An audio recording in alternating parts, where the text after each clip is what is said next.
seen on curriculum. And you know what all these people say? That schools in 2024 reproduce the status quo. Education systems across the world reproduce the status quo and reproduce inequality on a daily basis. So let me just talk about some practical examples here. In the UK, in some places, the challenge is, one of the biggest challenges is domestic violence. Other studies, for example, studies at Oxford have found that the greatest determinant of learning outcomes is maternal qualifications. If you look at those two factors, it tells you that in a first world country, in a developed country, a lot of progress has not been made with women, right? If your biggest indicator of success is maternal qualifications and your biggest problem is domestic violence. Who? So what I also say in my book is that education bureaucracies have a way of constructing a false narrative.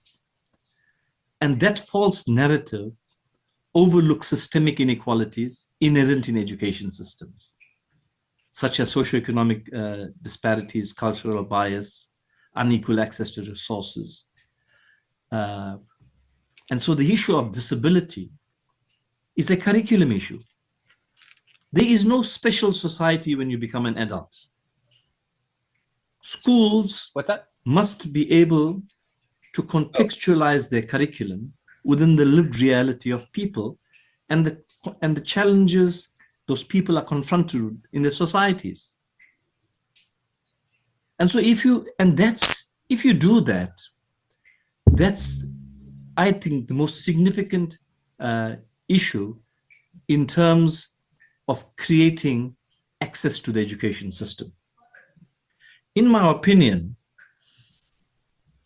we have not removed the significant barriers to learning that learners experience. Not only disabled learners, because inclusion is not only about disability, it's about all vulnerable groups.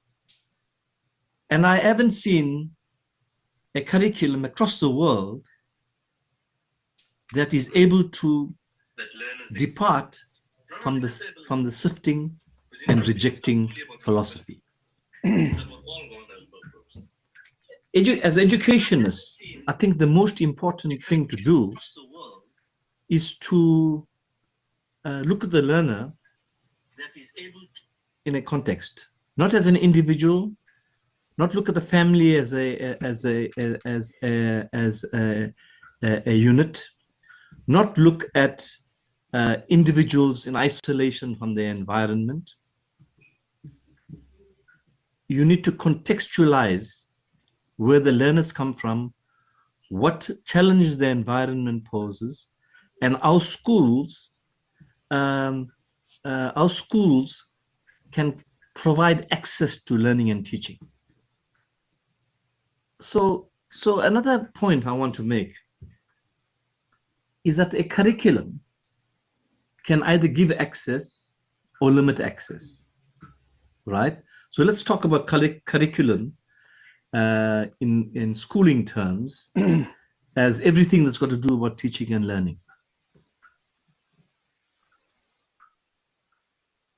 How much of work has been done in the foundation phase in schools across the world, not only in South Africa, across the world, to address the contextual realities that children face?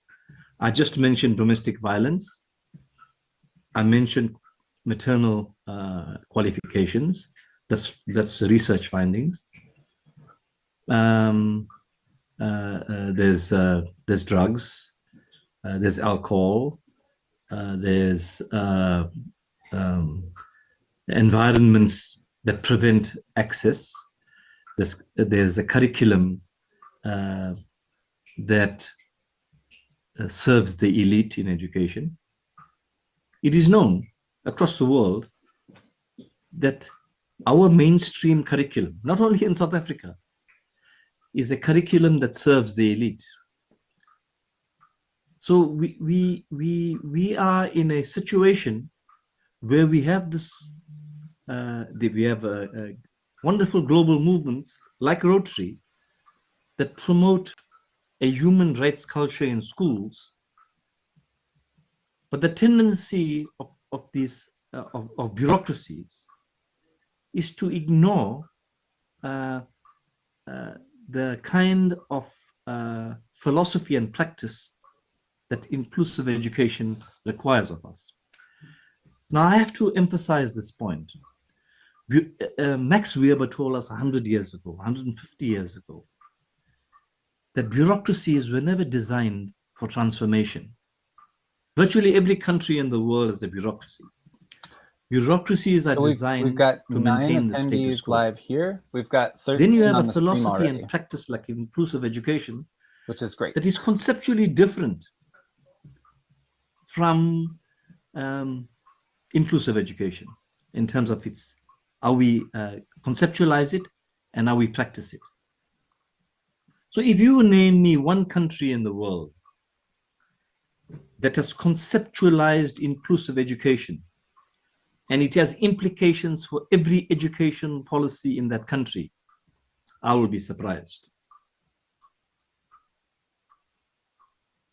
So let's just talk about the issue of vulnerability and literacy and numeracy in 3 countries. Let's look at the United States, let's look at the United Kingdom, and let's look at South Africa. In 2019, the Office for Ofsted, this office that's involved with evaluation in England, spoke about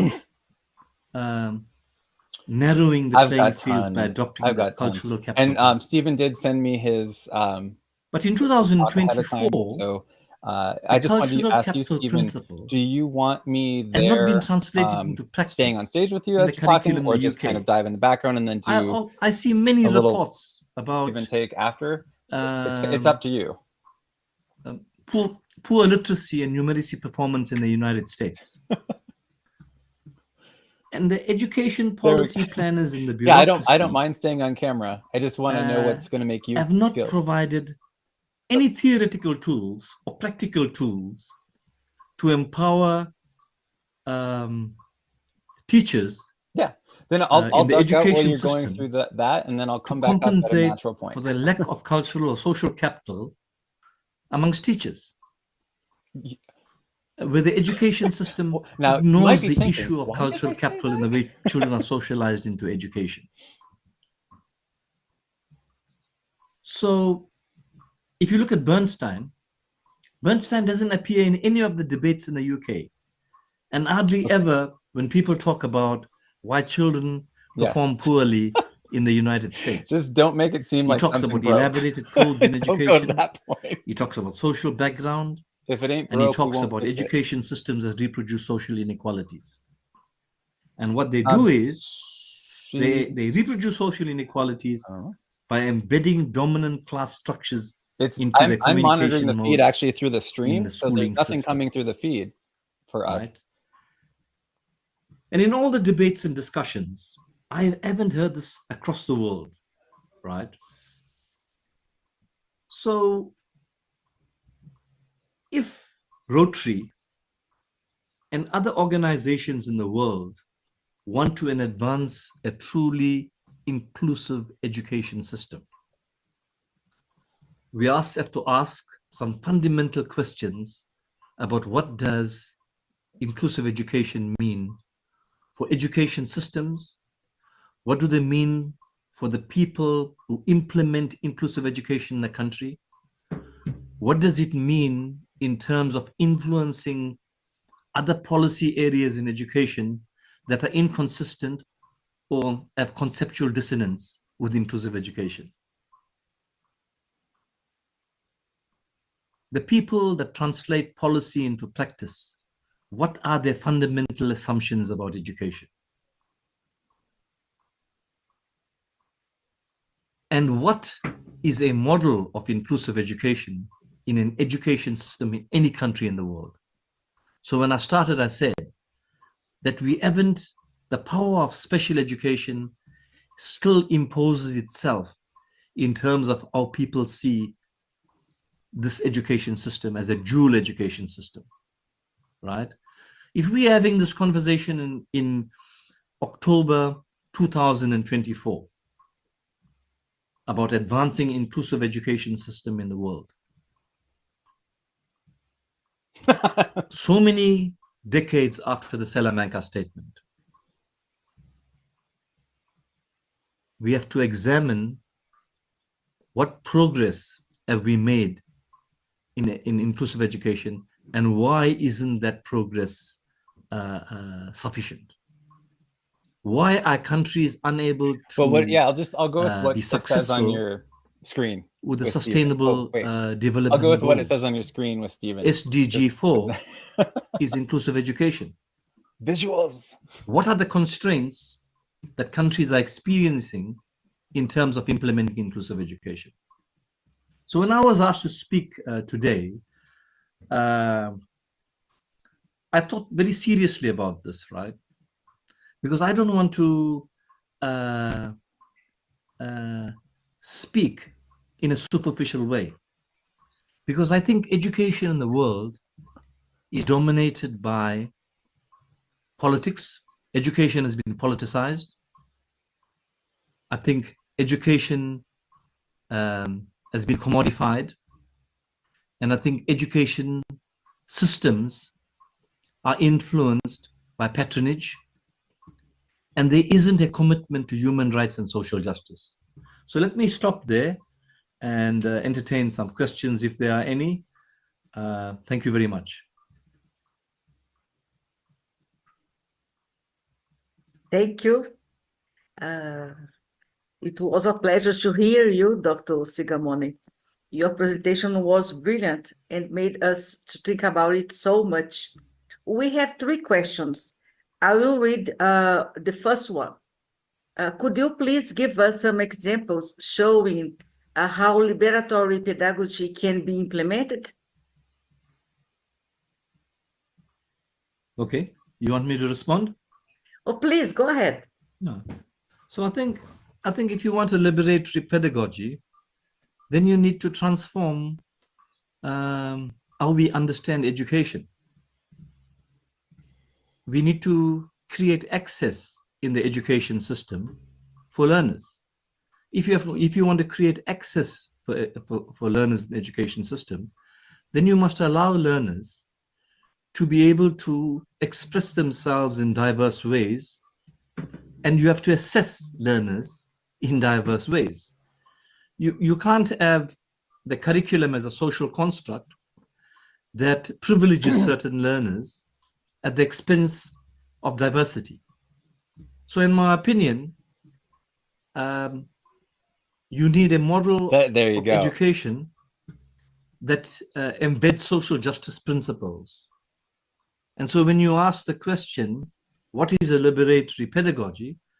A liberatory pedagogy is a pedagogy that celebrates diversity, that celebrates equality and equity, that celebrates being a human being. Yes, thank you. And the second question, just go further of your words. And how do you believe that social justice framework offer concrete, actionable strategies that inform curriculum design, classroom practices, and systematic planning? Oh, wait, hang on.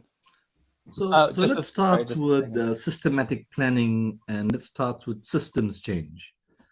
So if you implement social justice, you'll have to ask the question, if I make this decision, will it reduce inequality? If I make this decision, does the practice become more inclusive? So in a nutshell, you need social justice principles to be embedded in any curriculum planning and thinking. So at a very practical level, in terms of actionable strategies, your curriculum has to be contextualized within the lived reality of people in a country. So if so many children can't learn to read and can't learn to write, and so many children drop out of school, what kind of curriculum is that? Right? It means that the system is imposing barriers on children getting access to education. So if you want actionable strategies, you've got to start with the curriculum in any school, anywhere in the world, whether it's the UK, the US, South Africa, because teachers need to understand that the children they teach, and they have to understand that education is about love, it's about humanity, and it's about creating a better world for everybody. Yes, you almost make me cry. And we have a third question. And the third question is, how do you understand that your research that you have done, mainly in Cape Town, can address the same problems worldwide? So the one common phenomenon that we have with the rest of the world is inequality. If you show me any country in the world where there's no inequality, I'll be very surprised. Even the Scandinavian countries have some level of inequality, although they're supposed to be egalitarian societies. But if you look at the income gap amongst the rich and the poor in the United States, it's huge. If you look at the UK, it's huge. If you look at South Africa, it's huge. So when I did my work, I looked at the mistakes in those systems and the challenges in those systems. And that's why in my presentation, I spoke about Ofsted, and I spoke about Stephen Ball, who comes from the UK. I spoke about Barbs and Ginders from the United States, their research. I spoke about Diane Ray, who's a sociology professor at the University of Cambridge, excuse me, who was working class herself. And the work done by Marsden and Jackson in 1962 in the UK. I mean, all these systems are victims of the politicization of education. All these systems are victims of the commodification of education. All these systems are based on patronage. And unless we don't change our fundamental thinking about education, John Dewey said that if you're born in a class, you can enjoy social mobility if you have education. Nelson Mandela said that if a child born in a peasant family can become the president of a country, if we follow the essence of education. I think globally, we've lost the essence of education. It's become a commodity. And tell me if that's not true of virtually every country in the world. Yes. We're no different in South Africa. I'm sorry. Yes, I agree with you, and you know that. As a member of Rotary Club, and this special club that is international and globally, we have seen exactly what you said around the world. And now my personal question, can I make it, Dr. Skillman? Sure. How do you think that we can work together to change this? I mean, to change this mindset regarding education around the world? I believe it's a long-term journey, but we must start from some point. And what would be this point, this starting point? I think we need to have a narrative in education that basically is based on the essence of being human. and the essence of being human is love. And if the essence of being human is love, then every practice in education will embrace humanity, will recognize the value of human beings as special, as important, as wonderful, as a creation of this universe, rather than being objects. And so in my book, I say those things, right? And so somebody asked me the question, I made a presentation yesterday, and they said to me, well, we live in a capitalist world, and how can you change it? I think that's not having hope. We as educationists, we should always have hope, and we should always base our decisions and our planning and our thinking on the principle of love for humanity. Jeremy, do we have time for one more question? Absolutely, yes. Okay, I just received another question here, and the question is, how do you, Dr. Sigamoni, correlate your approach to education or your proposal to education to deal with the climate issues? You see, in my opinion, the climate issues are being caused by big capital.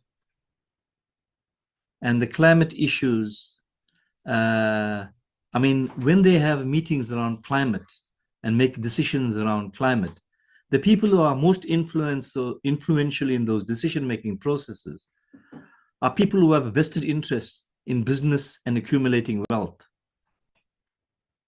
And I think that we need to educate the population. And when we develop narratives in education, you ask the question, how do we change? When we develop a narrative in education, we need to take care of the environment.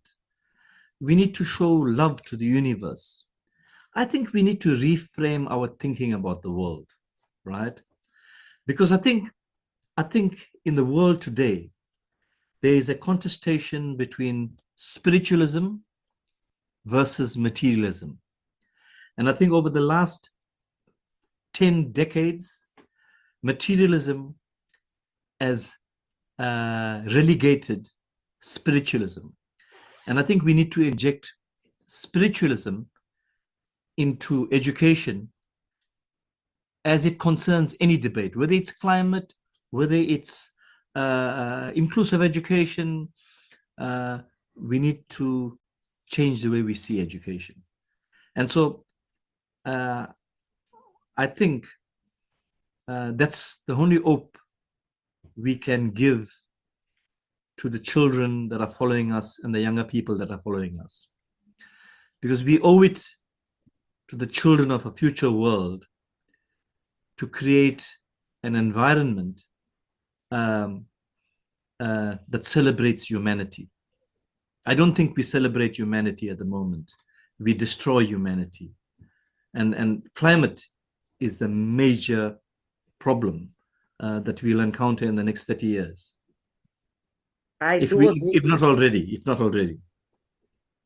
Yes, and I do agree with you, and I believe that our hope is education, and the education based in love, as you said, love as the basic concept and the fundamental concept to all things that we have to do in our lives. Thank you so much, Dr. Sigamoni. I do believe a lot of people will enjoy your presentation, and I hope you'll have other opportunities to discuss this further. Jeremy, go ahead. Before anybody leaves this portion of the webinar, one, thank you both very much. That was absolutely beautiful. I have a lot of thoughts and my own questions, but one thing as we were talking that I realized in regards to inclusion is that we launched off in my eagerness to get us going. I neglected to give a visual description of myself And I was wondering if both of you would be willing to do that before I take over, and then I'll do my visual description after you guys. Jeremy, I forgot to, I'm sorry, yes, and I'm sorry to everyone. And so I am a woman, 59 years old, a white woman. I'm wearing glasses, a short hair, a very short hair, kind of gray hair. Okay, go ahead, Dr. Sigamoni, please. So Jeremy, if I get you right, I need to explain who I am. To describe yourself, Dr. Sigamoni. Yeah. Yes, simply Okay. to describe what you feel is important for anybody who perhaps can't see the webinar, to have a perspective of who you are. Yeah. Okay. I've gone on in age at the moment, and so I've spent a lot of years in education. I have a lot of gray hair and I have a beard, and but that doesn't stop me from fighting for inclusive education, social justice. And I am a South African. In South Africa, they would say my ancestry is Indian, but I'm a South African. I'm a citizen of the world, and I love inclusion. Thank you very much. I want to say that while I am a late 40s white male with graying coppery colored hair, what was once fairly red, is also long. I am wearing a black t-shirt. The background behind me is kind of the wooded backyard where I am lucky enough to live. But I am also struck as I look at our images on the screen that with a few more years and a really dark tan, I think it would be hard to tell both myself and Dr. Sigamoni apart. So I find that interesting, being from opposite sides of the world. I think there's something important in that. So do either of you have any closing thoughts that you want to share in our last 5 minutes? I will refrain from asking any of my questions because I feel it's important you get a few last moments if there's anything else you want to share. Dr. Sigamoni, you are our guest. Please make the final comments. Sure. Thank you for the opportunity. Thank you, Dr. Maria, and thank you, Jeremy. And thank you, the organizers of the conference. I appreciate having a presence here. I just want to say, you know what? We must fight the good fight.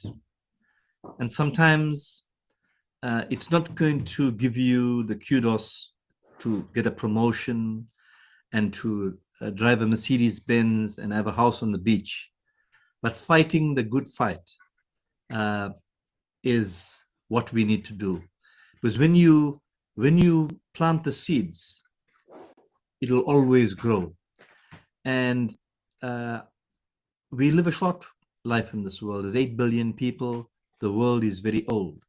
We have a few years to live.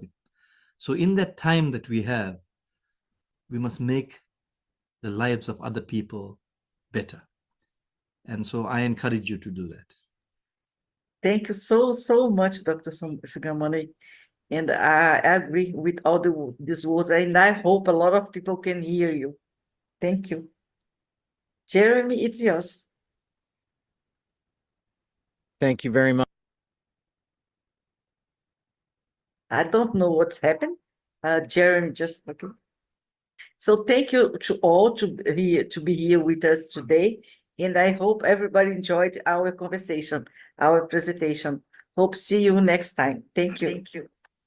Thank you very much. That was interesting. I just got pulled away into the ether for just a moment, but I have returned. Thank you. And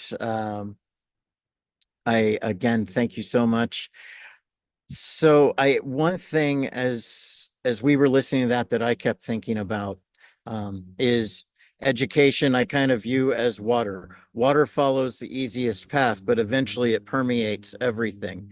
In the United States, I grew up in a time when people with disabilities being educated in public schools was just becoming something that the federal government was requiring through legislation, and how that was approached in that time was special education was being, that was the term, and it was being taught in what used to be the supply room next to the boiler room. Now we are in a time where that has certainly changed, and I believe that us coming to a point where globally we are all connected and able to have this conversation so that we can go beyond those concepts of special education to truly inclusive education. It's a shame that it's taken us to 2024, but let's celebrate that we're here and that we're able to start moving these concepts forward. So with that in mind, our next session is going to be talking about effective inclusive education curriculum. And just as the last speaker addressed policies, this next speaker's curriculum is going to talk about curriculum needs and how that needs to work hand in hand with policy. In many cases, the curriculum is the backbone of the success of the program. Our next speaker will address that, and Dan Roeder from the United States is going to moderate that session.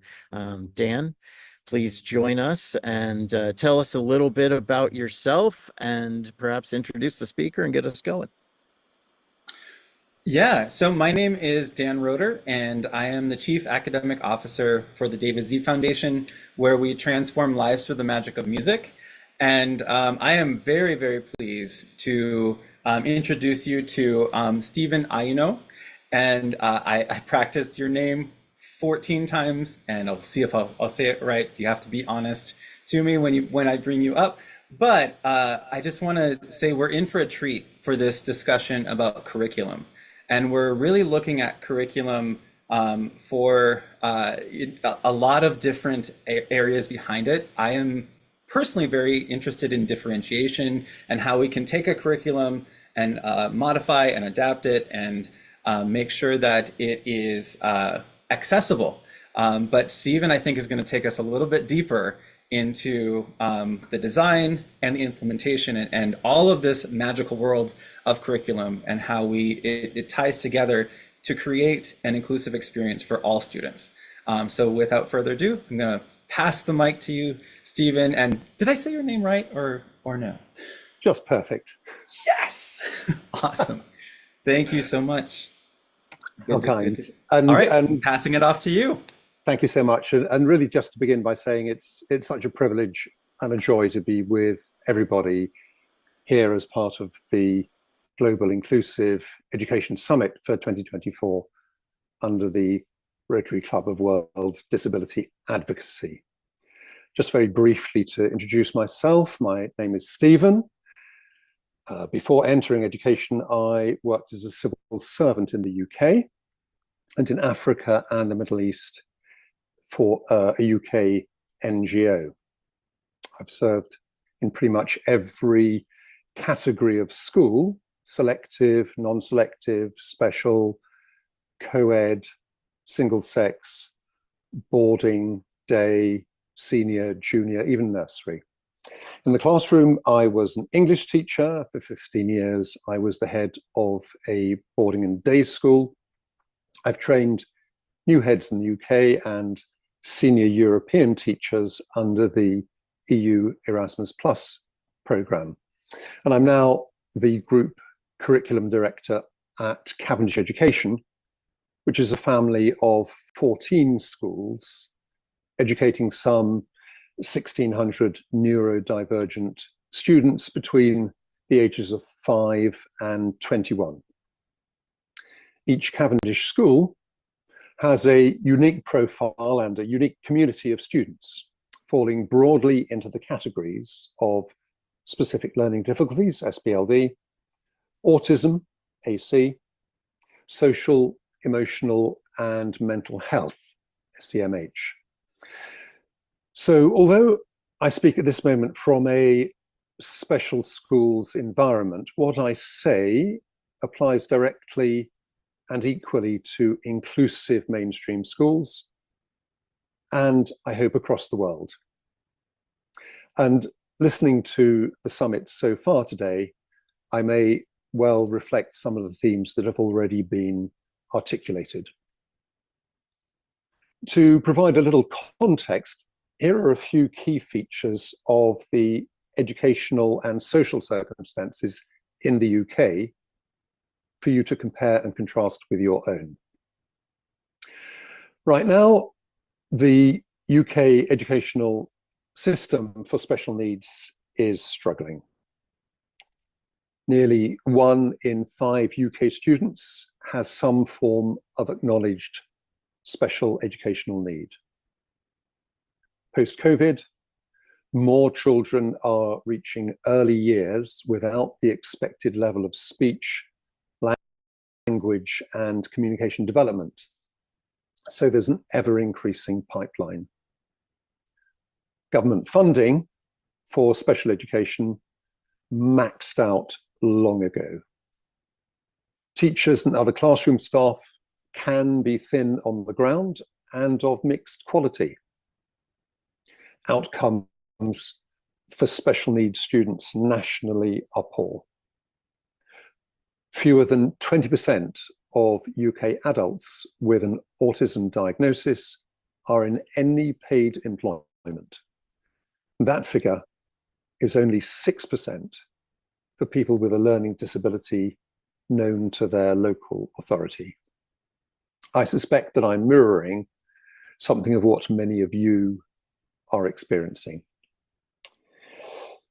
And before we get to the meat and potatoes of this slot, let's briefly mention words. Different countries and different sectors within education use a variety of everyday and technical terms in respect of education generally and of inclusive and special education in particular. The definitions and resonances of words can vary enormously. We can use different words to describe the same thing, and using the same word, we can mean different things by it. At Cavendish, we try, at least internally, to adopt a vocabulary that helps point in the right direction. Here's one example. Many of the external organizations and people we engage with use the term ASD, Autism Spectrum Disorder. The word autism is fine. But if I'm a young autistic person, it's not so helpful to me to be told that I'm defined as someone who has a disorder. It suggests that my autism might be a species of disorderliness on my part, when that's plainly not the case. Even the word spectrum is problematic, suggesting that autism is a linear condition, better at one end and worse at the other. No, it's a complex, multidimensional and dynamic phenomenon with its own values. So this talk comes with a lexical health warning, as I suspect does the whole summit. And I'm happy to be in dialogue afterwards with anyone here attending the summit to clear up any confusion resulting from language, should that be helpful. So the topic I've been given today is the effective, inclusive education curriculum. When I train head teachers, I often stress that crucial to their role as head is what I call permanent ecosystem management. Every school, every class, every colleague, every student is a newly developed, unique creature, freshly presented to us every day. The set of students and staff making up the school, rather like the component elements of a coral reef, multiple organisms as a single entity, is constantly mutating. So leaders of schools must constantly fine-tune the curriculums they create and deliver to ensure that they are in harmony with the often subtle shifts in their community and its members. Indeed, let me just further redefine the word curriculum, if only for our purposes today. The good old Oxford English Dictionary defines it as a regular course of study. But for me, while it does include that, it extends well beyond. For me, it means every single interaction that we have with our students. No, more than that. It means every moment of a student's experience while under our responsibility, which includes not just being on the receiving end of, say, a biology lesson on a Tuesday morning, but also queuing with my peers at lunchtime, or even just going down an empty corridor at break time. Formal moments and informal moments, curriculum, supervised time and unsupervised time, curriculum, everywhere, curriculum.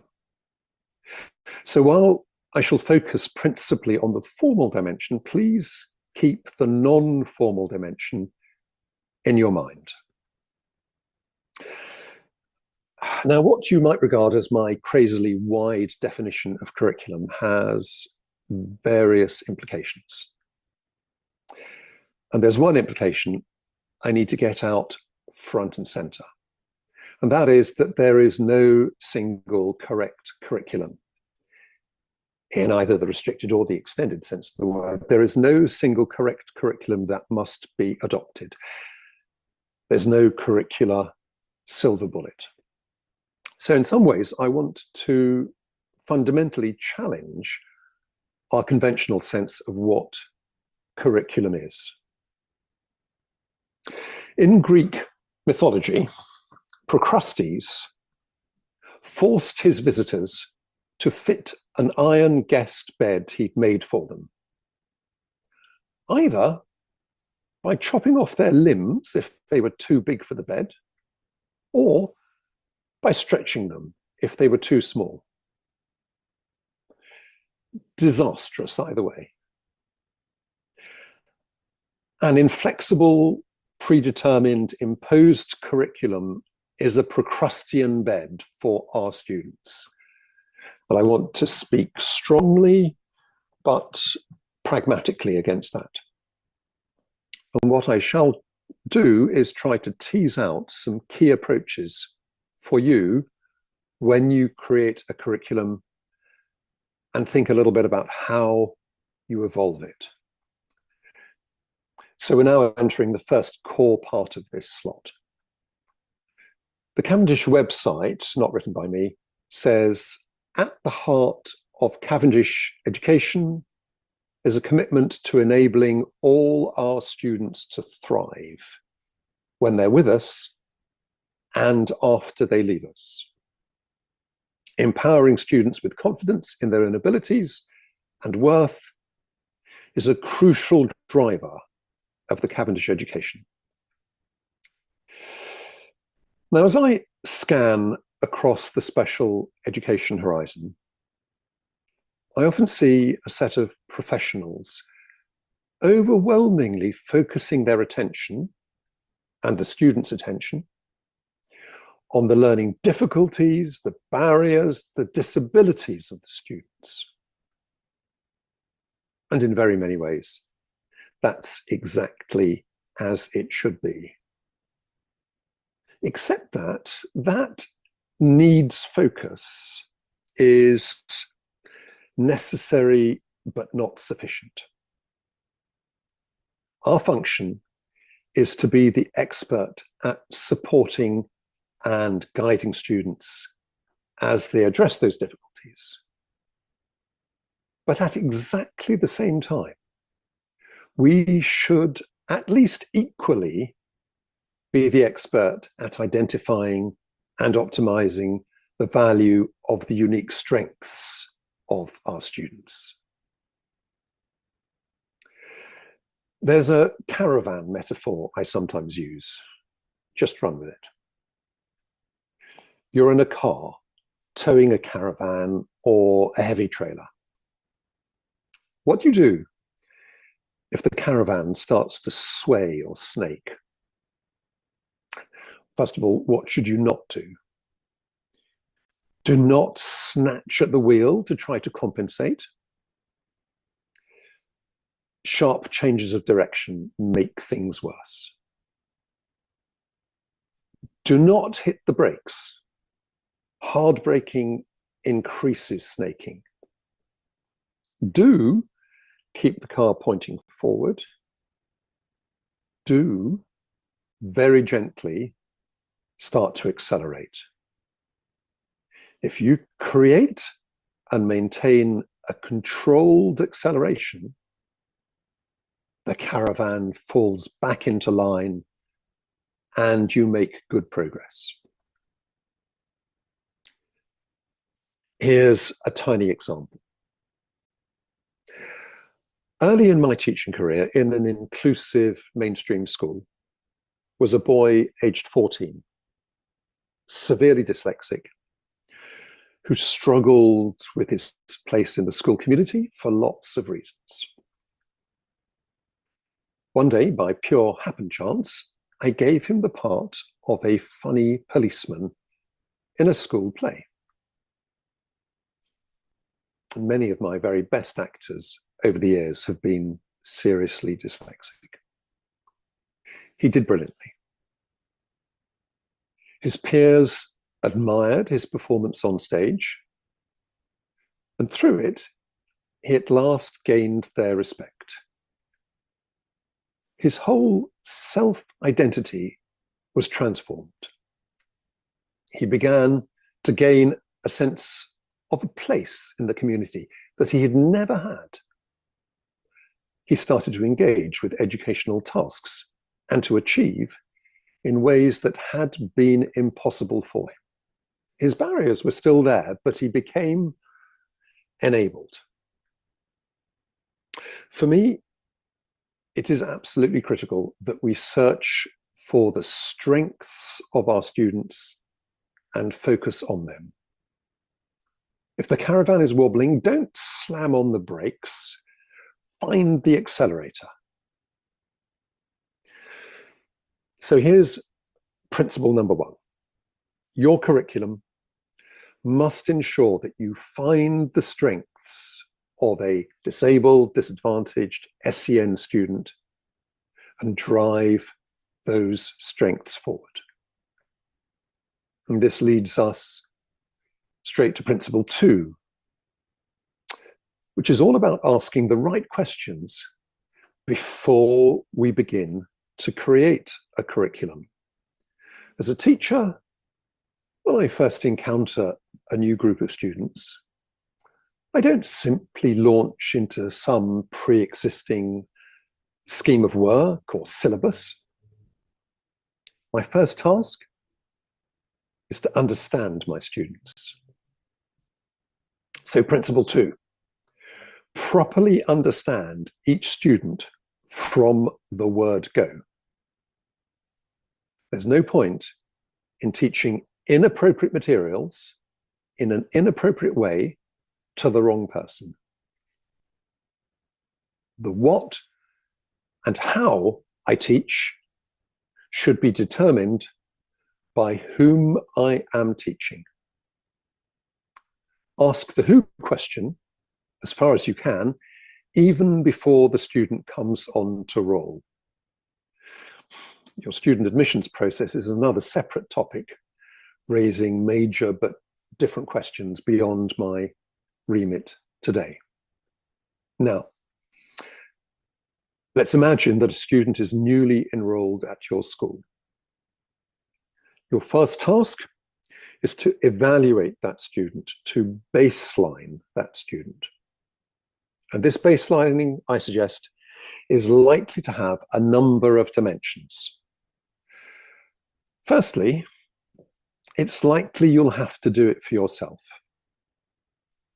It's often problematic relying on others.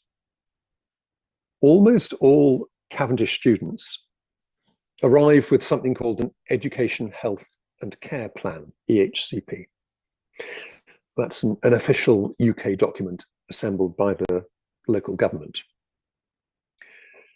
But like much formal paperwork associated with our students, EHCPs can be imperfect, incomplete, out of date, mutually incompatible with other documents. So characteristically, it's our responsibility as the school to make for each student our own independent, sufficient, professional evaluation of them. A full-barreled educational psychologist report on every applicant would be great, but can be costly and impracticable.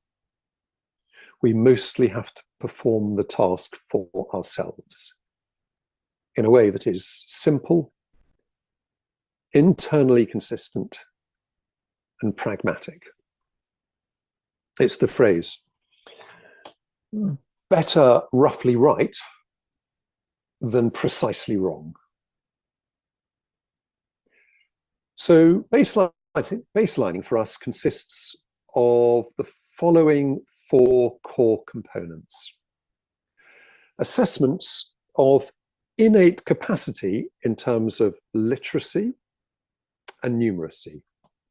Here, I don't need to find out whether a student has or has not been taught, let's say, improper fractions. That can come later. I need to find out their innate capacity, regardless of what they have so far been taught. You can choose from scores of available platforms. Thirdly and fourthly, assessments of learning style and personality type. You just need to find platforms that work for you, suited to the age and character of your students. There are plenty of tools out there. I then want to put these four measures, innate literacy, innate numeracy, personality, learning style, alongside the SEN diagnosis or diagnoses of each student to establish a concrete, specific definition of the core shape of each student and of their future potential. So I still don't construct my curriculum, not yet. Before I do that, I now need to project this student forward in time to adulthood. Principle 3, make an estimate in broad terms of what generic role in society each student should ideally be capable of filling. Here in England, I live near to two places. GCHQ, that's the British version of the US National Security Agency, and a canal.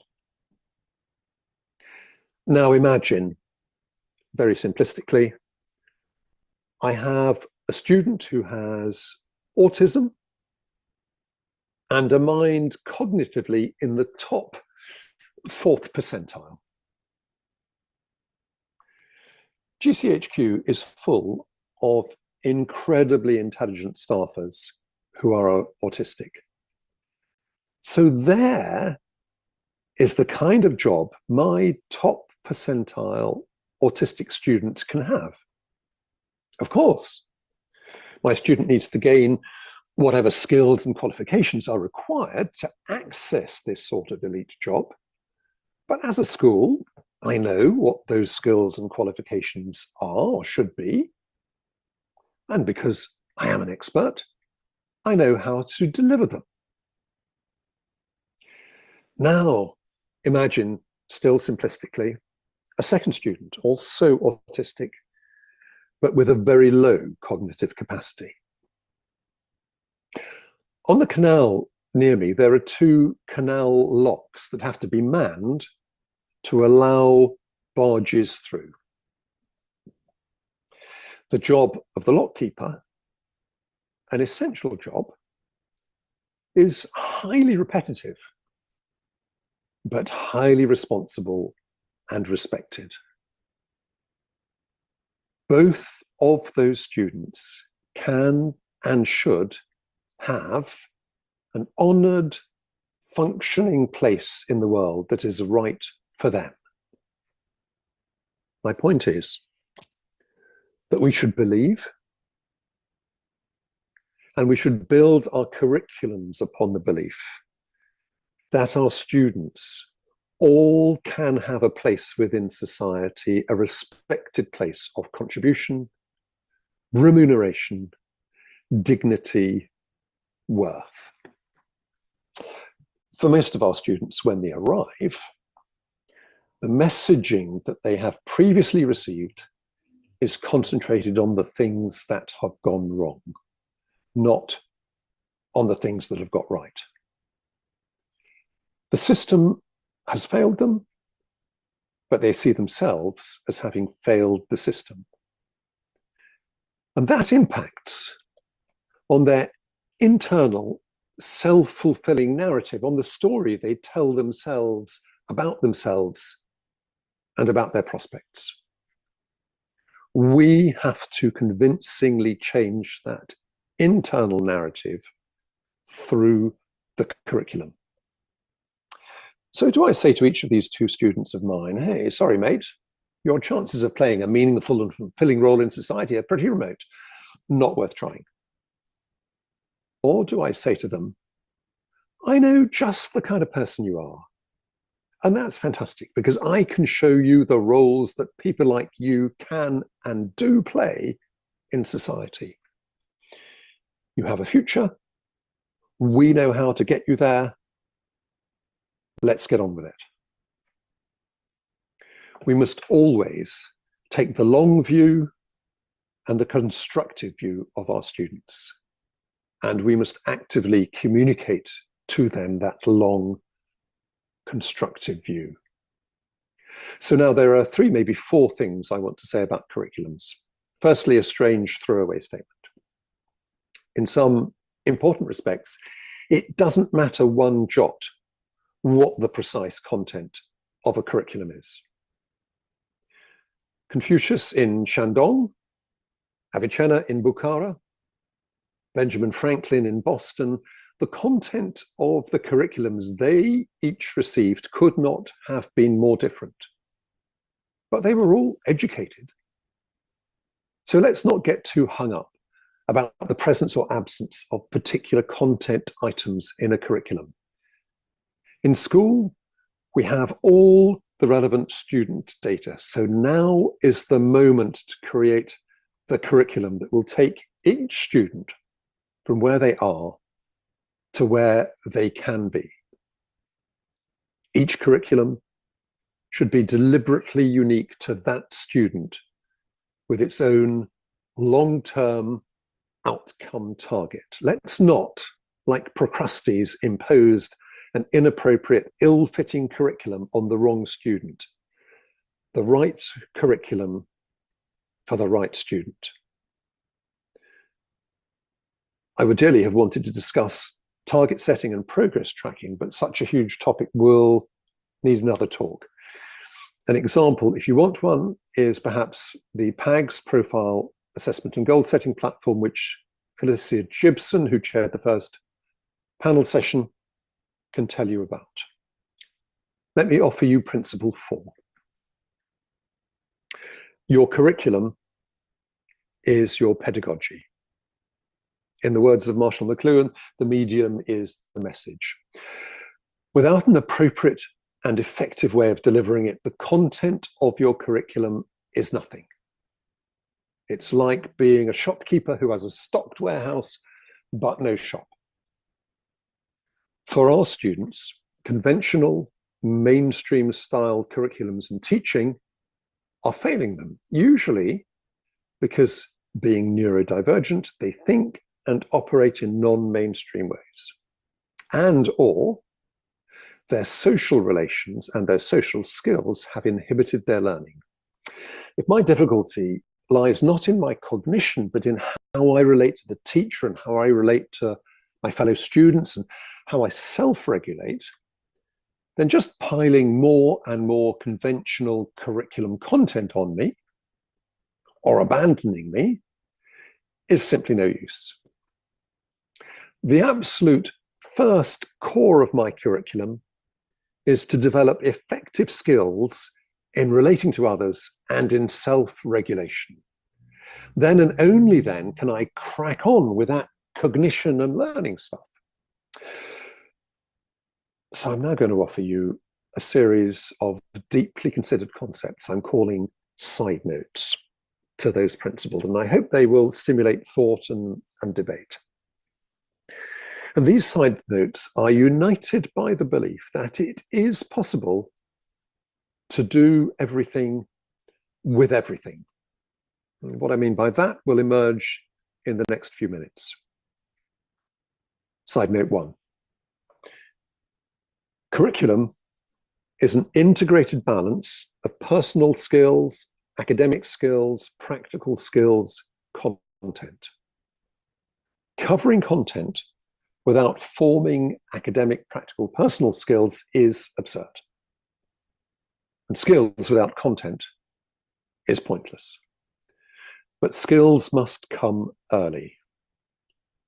I once taught A-level English. That's a high-stakes terminal exam taken at the age of 18 after a course of 5 teaching terms studying demanding set literary texts.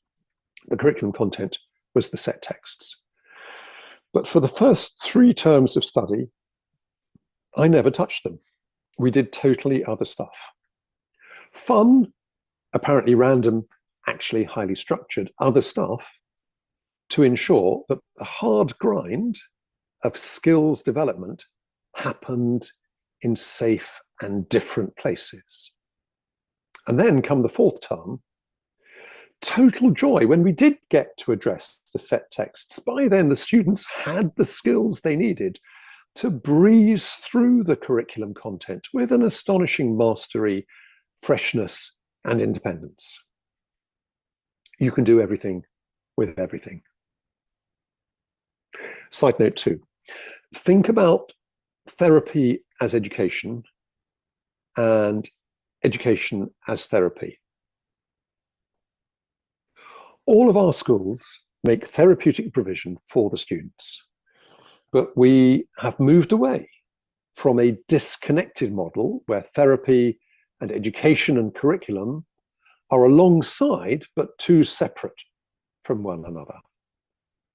We've shifted to a much more connected model where the teaching, the curriculum, is informedly therapeutic and where therapy is educative.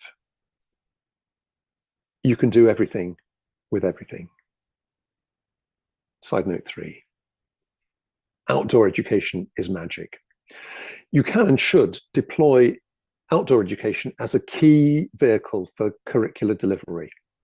Maths, physics, engineering, biology, ecology, botany, geology, geography, art, history, English, drama, nutrition, they're all better if, at least in part, students engage with them outdoors.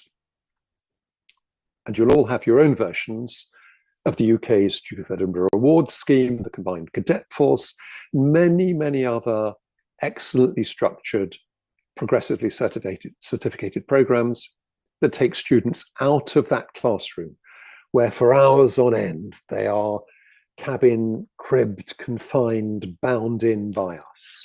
Your curriculum should enable and require your students to engage directly with the real physical world and the real social world. Mens sana in corpore sano, a healthy mind in a healthy body. Just one indicator, by the age of 10, in the UK, 37% of children are overweight, or obese. It's bad now, and it's bad for the future. So we are starting to prioritize target-focused physical education as part of the curriculum in its own right. And at another summit, we might address what nutritional psychiatry tells us. Animals in the outdoors. Our schools increasingly prioritize animal care in a way that is responsibility-focused and qualification-focused. Students working with animals build empathy, practice responsibility, learn how to gain trust and build relationships. One of our schools is actually a working farm. You can do everything with everything. Side note 4. Language and social communication are vital for our students. Our schools are encouraged to foreground the performing and creative arts in their curriculums, including music, drama, art, photography, film, and also modern foreign languages. For autistic students, these activities provide a strong foundation of non-nuanced, non-figurative communication. With drama, coded, nuanced, and figurative communication involving safe, purposeful group interactions. One of our autism schools even teaches British Sign Language to all students. It's beautiful. And it's brought an astonishing subtlety and quietness to communication in the school. And as just one main example, music is brilliant at showing how it is possible to do everything with everything. Let me dwell on this just a little. I happen to play the flute. Now, what would it be like if I were a young autistic student with issues including motor skills, social interaction, coding? Now, the flute is very physical. It involves the whole body, diaphragm and lungs, the balance system, the mouth cavity, tongue, lips, ears, eyes, fine motor skills, fingers, everything, all at once. To play the flute, I have to do sustained practice, generic practice of the fine motor skills of routine scales and so on, practice of the integration of the whole body, specific practice of ensemble pieces. And when I play with others, I have to read and connect in 2 very different ways. I read the printed music, not just mechanically, but musically, reading the articulation of the notes, the phrasing, pitch, tone, dynamics, rhythm, connecting with what the dots on the page really intend. And I read my fellow musicians. I read them orally with my ears to hear what and how they're playing. And I read them visually to interpret what their spontaneous physical cues are telling me. If I make a mistake, I have to work to realign my playing with theirs. We have to help one another. We have to connect. It's well known from research that students who follow a music curriculum characteristically have higher standardized test scores and better outcomes, and that music curriculums are closely linked to cognitive enhancement because of those transferable skills such as discipline, concentration, time management, mutual learning. Playing in an ensemble, singing in a choir, requires individual dedication and shared cooperation and perseverance. Music curriculums boost creativity, beneficial in problem solving and creative thinking across all subjects and activities. They address issues such as processing auditory information, phonetic competence. Reading sheet music involves decoding symbols and translating them into actions. And the rhythmic dimension of music assists auditory processing. It addresses problematic visual processing, decoding, quantitative and ratio management. With its inherent mathematicality, combined with the practical kinesthesia of performance, music provides a unique means of improving mathematical understanding. Rhythmic patterns, types, signatures, cross rhythms, transposition, modulation, they all involve mathematical principles that give students a better grasp of numbers and how they combine. Music is the gift that keeps giving. The structured nature of music theory requires abstract thinking and pattern recognition. That enhances logic and problem-solving skills. The appreciation of diverse musical styles and cultures, discovery of connections between apparently very different genres, encourages open-mindedness and cultural awareness. It fosters a well-rounded, empathetic individual.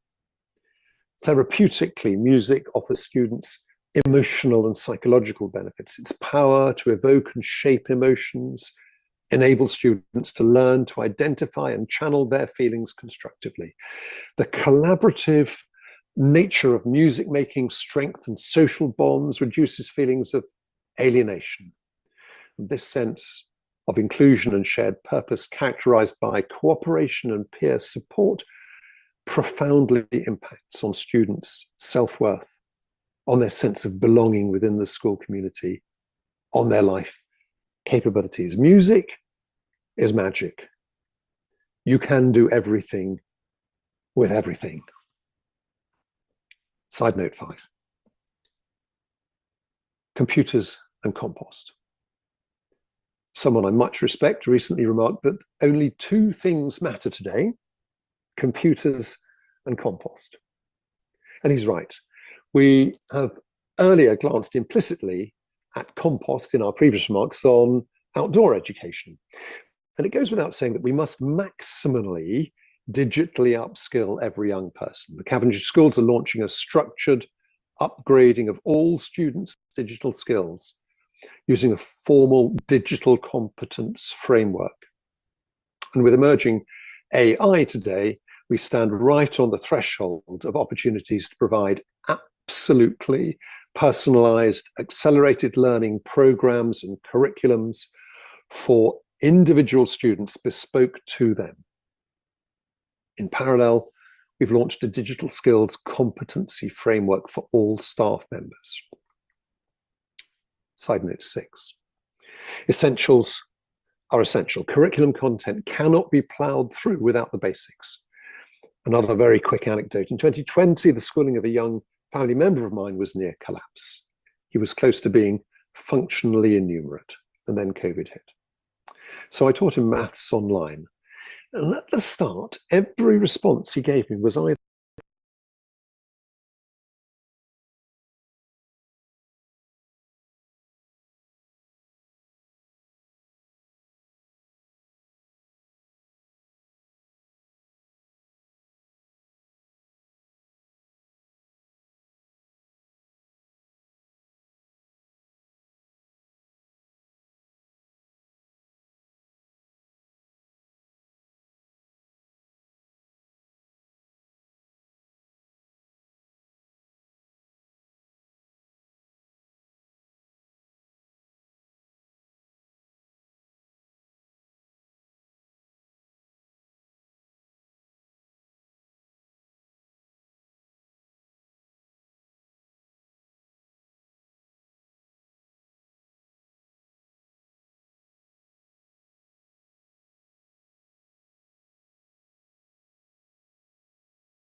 either I don't know or I can't remember. But the core of his maths problem was that he'd never mastered basic number manipulation. And without the basics, all other mathematical activity was inaccessible to him. So we did multiplication tables, division tables, mental arithmetic. Our curricular content was nothing else, but we did it sitting, standing, dancing, speaking, singing, laughing, crying, any way. And after several extraordinary, highly repetitive, but joy-filled weeks, he started to master the art of number manipulation. The impossible had been achieved. Suddenly, he could freely and effectively address previously inaccessible mathematical activities, which liberated him not just in maths, but also in other subjects. Essentials are essential. So let me end by briefly recapping what I want to say about curriculum building for inclusive education in mainstream schools and for specialist schools alike. Feel free, please, to question and challenge anything. Each curriculum should be personalized to consciously reflect the strengths and flight path requirements of each student. Each curriculum should be founded on who and what each student is, should use that understanding to predicate a meaningful life goal with and for each student, should use that understanding and that life goal to configure their personalized curriculum, and should recognize that curriculum without pedagogy is nothing. Never be Procrustes. As you build your personal curriculums, I encourage you for yourself to reflect on how everything in school is curriculum, how best to integrate skills and content within your curriculum, on how therapy and education can best coexist and even coalesce, on the magic of the outdoors and of the living world, on the centrality of language and communication, on the engulfing digital universe that's coming towards us, on what is truly essential, on how you can do everything with everything to enable our students to be fully resourced, fully living, fully engaged members of society. Thank you very much. Wow, Stephen, do I know a cue when I hear one? Just like that resounding cadence to what you just said of you can do everything with everything. And that was such a beautiful spine to this whole conversation. And now I kind of know why we're matched up as moderator and speaker, because you just ended with this powerhouse evidence base on music, and that's obviously one of my passions, as you know. But just within the context of that baseline assumption of you can do everything with everything, I think there is a call that we have as all educators, but I think certainly special educators are just kind of have this as a norm, that you're going to get extra pieces thrown into the puzzle every day, and then you're going to have some pieces that break a little, and then some pieces that have to be reshaped and reformed. And I think those 4 protocols that you just went through and reviewed so beautifully really back up the statement that you can do everything with everything. So we just have to first see the humans in the room. And this is all about curriculum. But I loved what you said, that the curriculum, in your definition, it's not this just a regular unit of study, but it's every single interaction we have with our students. Our curriculum is us, and our curriculum is them. It's the global us. Yeah, right? Yeah. No, so yeah, this is if you're seeing this later on my social media feeds, you're like, yeah, this is kind of what Dan does. I am so invested in that statement that we can see the humans in the room, and then we can do anything and everything. Everything is possible. But the one thing that I've actually been really having a lot of conversations about lately is that we have to have this mechanism where we're inspiring and scaffolding that success for the student after they leave. That's one of the things that I really picked up and keyed in on at the beginning, because you said that an effective curriculum is that course of study while they're with us and after. So it's the end after that they have to then realize they can do everything with everything, and all possibilities are open, and just make that assumption that yes, and here's how I'm going to do it. So you fill in the blanks. We do have a few questions from our audience. Brigitte, sorry if I mispronounced it, is asking on the inclusivity of deaf students. And this is a question that I have as well. The access to language is the first, here's the question, I'll just read it out. They need access to language first, the first thing in their life, in order to be able to learn. How do they access the general curriculum? Today's model using sign language interpreter alongside English captions helps with access to the presentation, and thankful for that. But how do you propose accessibility for all deaf people, especially my big question is with music and in this integration, this inclusion of doing everything with everything. So I think that's a great question. And it's a great one, and I immediately put my hand up to it being well beyond my area of knowledge and competence. But I think it's a really significant question for if you have a deaf student, they have a very substantial barrier, because that whole language thing is critical to my personal development. And if I have inhibitions, however they be manifest in my capacity to interchange.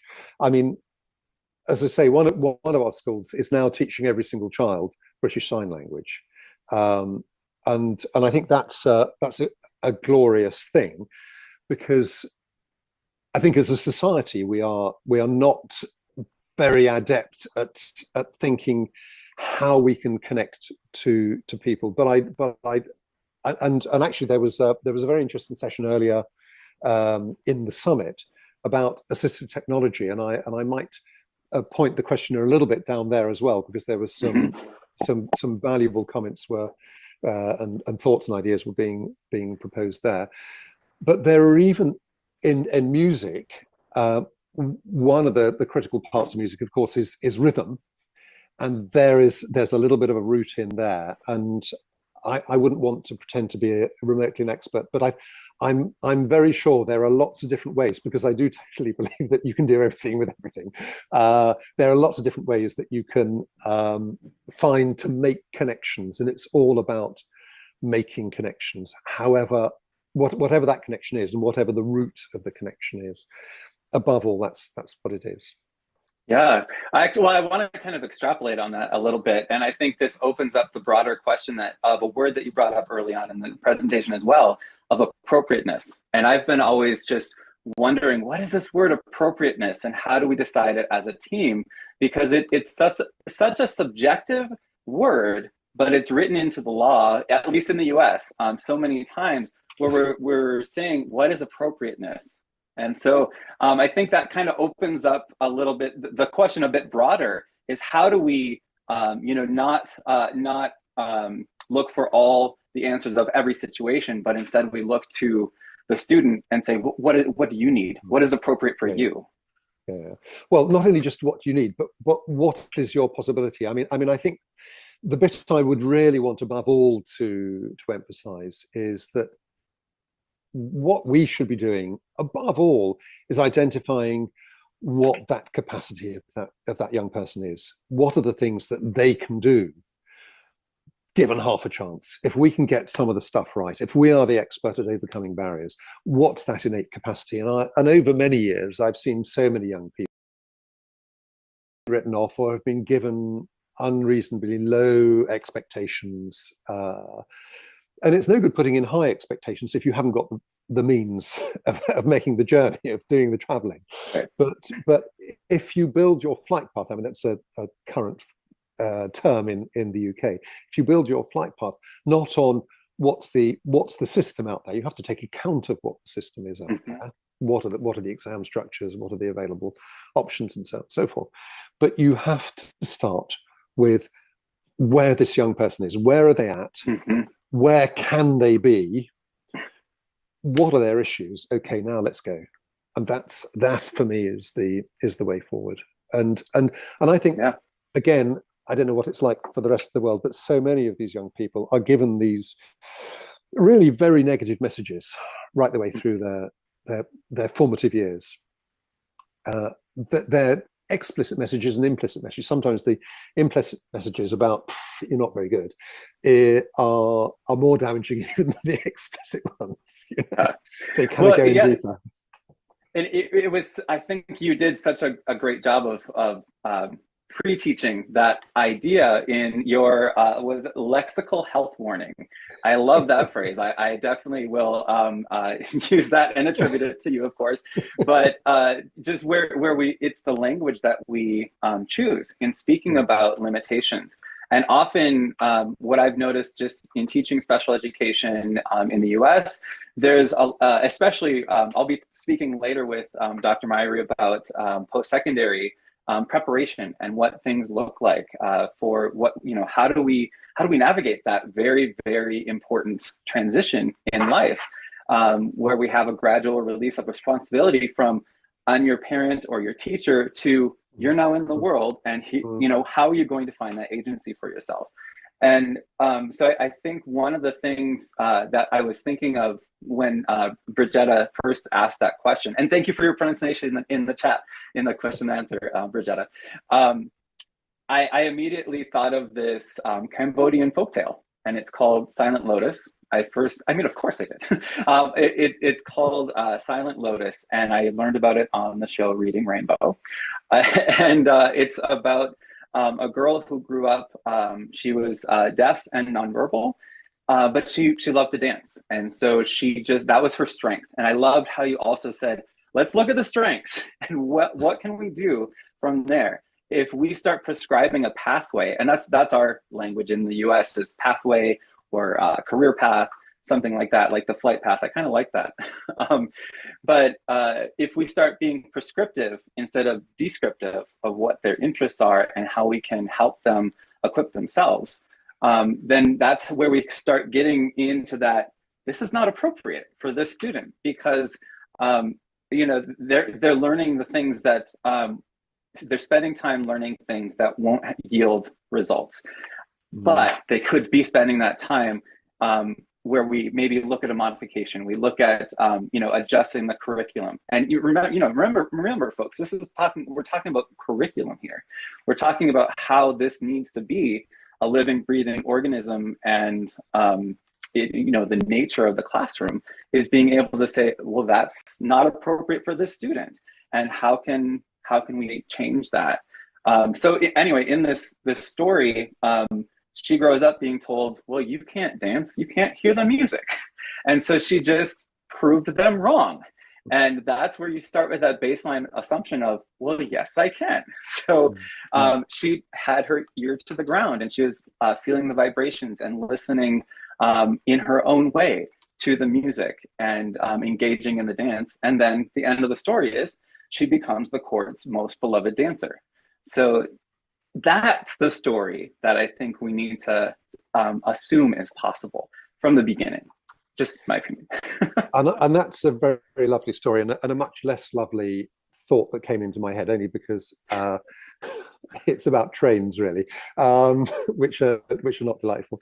There's a kind of recurrent trope, and it has a kind of truth that particularly young autistic males in England really love transportation systems, and there's an element of truth in that. But I could teach you almost any topic through transportation systems. I really could.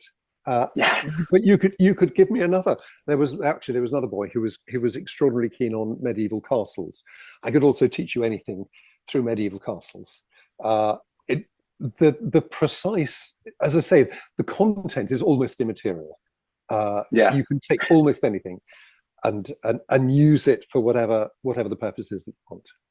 Take everything and do everything. I love that. Well, and what that says to me is we can instead, one of the amazing patterns and developments in education is that we're really starting to look at engagement and look at interest of all students.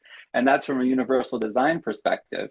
And if we just focus instead on, I need to teach you this standard, or I need to teach you this set of principles, or I need to teach you this equation, instead of focusing on that, say, what is the intersection of this equation and transportation systems, Yep. or of this equation and your medieval castles? How can we create environments in our classroom?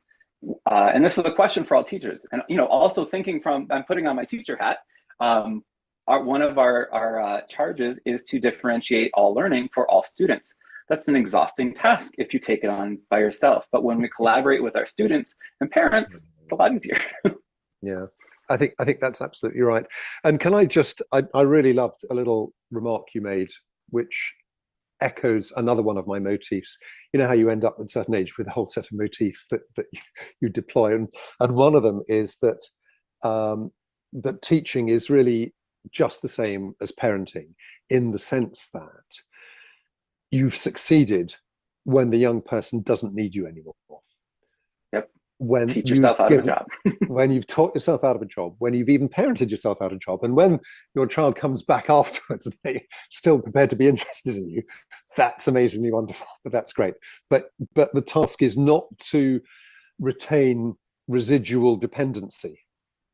The task is to give total freedom. And then away you go. And then, of course, and the other thing, actually, I really loved, there was a little bit earlier, some reference to relationships and the power of relationships. And I would put that right in the middle of pedagogy there as well. That getting the relationships right is right at the heart of your curriculum as well, which is why my Procrustes Greek myth. Yeah, exactly. laughing off the well, leg. and I see we have Jeremy back, which is our visual cue that we're wrapping up. But it's been such a delight having this conversation with you, and your presentation was fascinating. And I even had it ahead of time, but I still took tons of notes. So thank you for sharing those thoughts, and so well presented. Thank you very much. Thank you for everything. Thank you to the Rotary Club.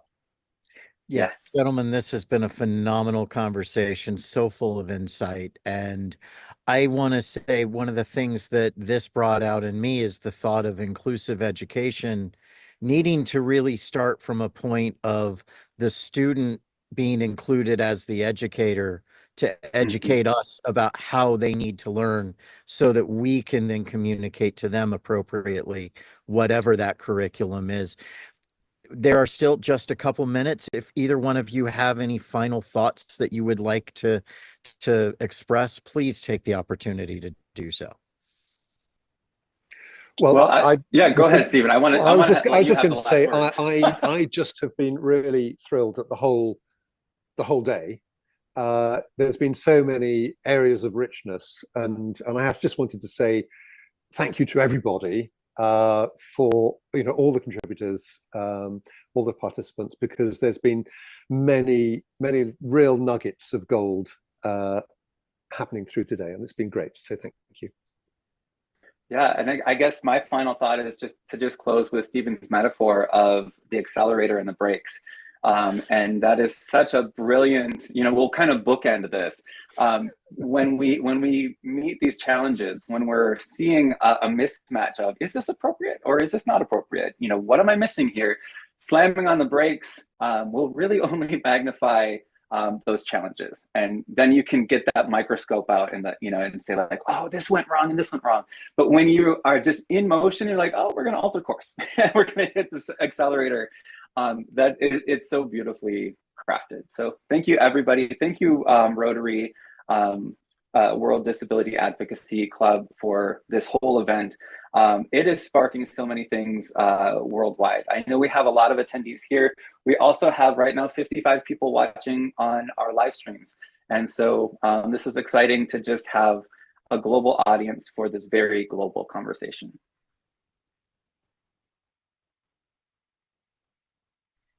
Thank you very much. That was phenomenal. And that's exciting news. Thank you for sharing that update about how many you're watching. That's fantastic.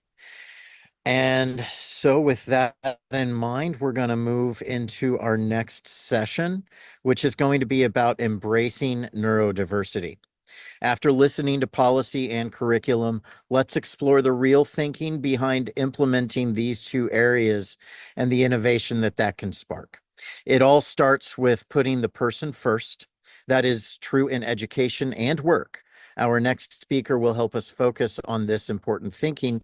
That session will be moderated by Dr. Amber Perriman Evans from Hong Kong and the United States.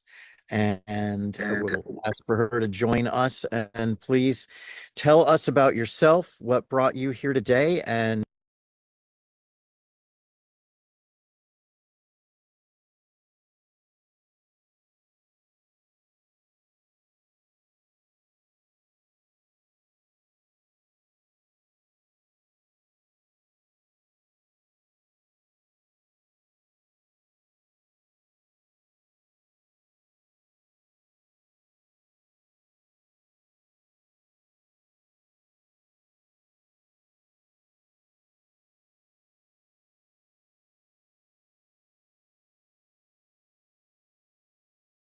take it away and introduce our next speaker. Thank you so much. Sure. Dr. Amber Perriman Evans. I've been in this space for, I don't know, 20 plus years, won't be giving exact numbers. And I'm very excited to join today. I've had many interactions from people around the world. I've worked and consulted with people around the world in regards to neurodiversity in the education space. And currently I'm at the Children's Institute of Hong Kong, where I'm the executive director. We support children, neurodiverse children from 2 to 20 plus in homes, in their schools, and in the community. And right now don't want to speak too much about myself. I am thrilled to share a little bit about our next speaker. It's a great opportunity for us to hear all that she has to say from us. So let me share a little bit about her. This is Dr. Ludmila Preslova. She was named a member of Thinkers 50 Radar, a global group of 30 management thinkers whose ideas are most likely to shape the future of work. Dr. Preslova is a professor of industrial and organizational psychology at Vanguard University of Southern California, who regularly writes for Harvard Business Review, Fast Company, Psychology Today, and Forbes. She is the first person to have published in Harvard Business Review from an autistic perspective. She's a talent strategy expert with extensive experience in global diversity and neurodiversity. She focuses her consulting on creating organizational systems for inclusion and well-being and providing neuro-inclusion training to organizations such as Amazon, Bank of America, and MIT. She has a PhD in industrial organizational psychology from the University of Akron and is a senior certified human resource practitioner. She is an avid water swimmer, a gardener, and a poet. So please join me in welcoming Dr. Preslova. Thank you for this kind introduction. I'm thrilled to be here and grateful for the work you do and for the work everyone here does to support neuro-inclusive education, disability inclusive education in just every aspect of inclusion that is so needed in the world.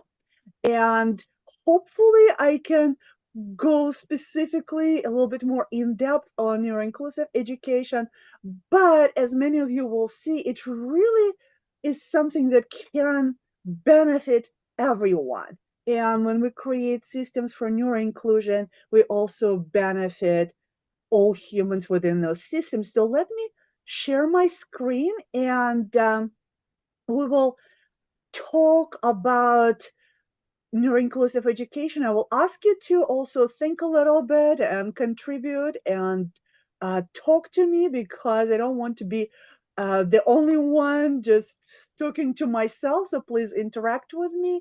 And I hope we will also have a little bit more of a dialogue time at the end as well.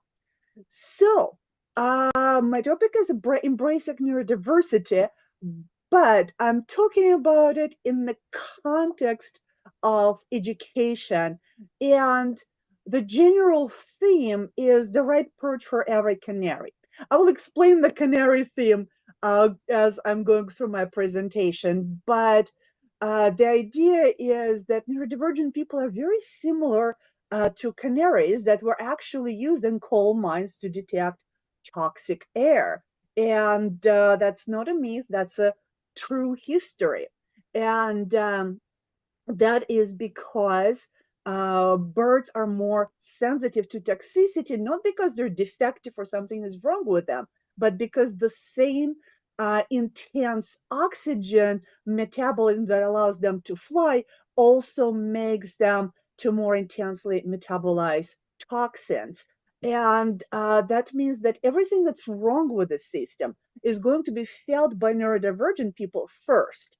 And that often means just rigidity, outdated methods of teaching. So the ideal of a right perch for every canary is the idea that we're going to have educational systems that work for who we are, that support our individuality rather than trying to feed us into old models of industrial education. So I'm going to use this image throughout the presentation. You're going to see different variations of colorful canaries just to denote the idea how different we all are on the psychological level, which is where I'm going to focus, but also in many other ways.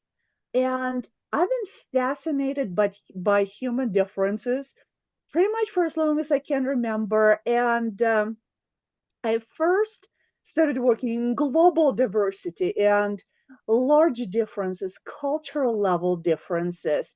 And very quickly, however, I started wondering, why is it that we can't include larger cultures, but we forget gender, or we think about gender, but forget disability, and so on?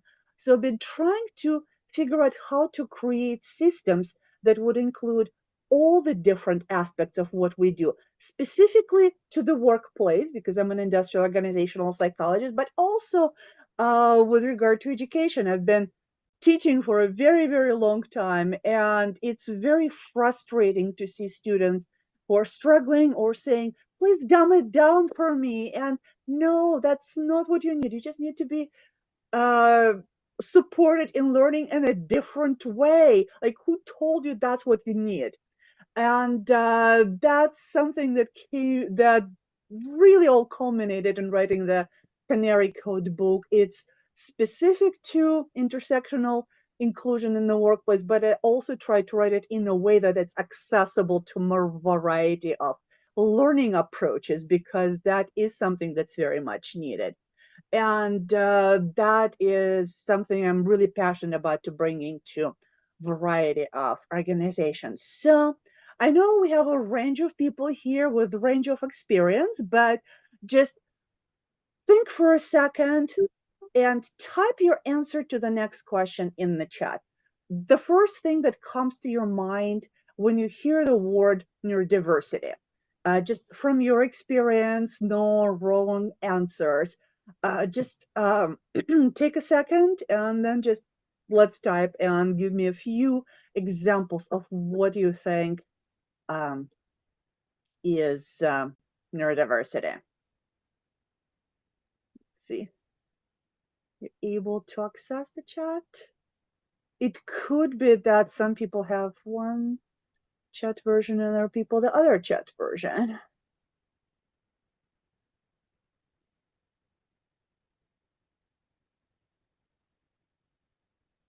Anybody want to give me just a couple of ideas? Okay. One word that explains how different brains work. Okay, that's a really great answer. And different brains absolutely work in different ways. And sometimes when I do this exercise, I also get some specific examples like ADHD or autism. And sometimes people say things like, people who don't fit in traditional environments. And all of those things are right in a way. So we can talk about different ways in which we talk about neurodiversity, but there's also sometimes this confusion in what different terms mean. So let's go through and make sure that we're on the same page and we're using terminology in the same way. So the word neurodiversity or neurological diversity was something that came with the development of autistic culture in 1990s through early internet spaces and chat rooms. And then it was used by Judy Singer in an academic thesis and by Harvey Bloom in an Atlantic article. And that is how it migrated from this early autistic chat rooms and into more of a general conversation, and quickly became adopted as the term to identify as natural diversity and variety in human neurodevelopment and functioning. And it was also a little bit of a rebellion to the idea that some ways of being in the world and psychological functioning are right and some are wrong. So we replace wrong and right with neuronormative, which is not necessarily normal or right, but something that's dictated by particular culture at a particular time. So I think we have a pretty international audience here. And if you think about, let's say, modern US and then modern Germany and modern Japan, there are pretty significant differences in cultural expectations. Or if you think about, let's say, modern Germany and medieval Europe, there are also differences.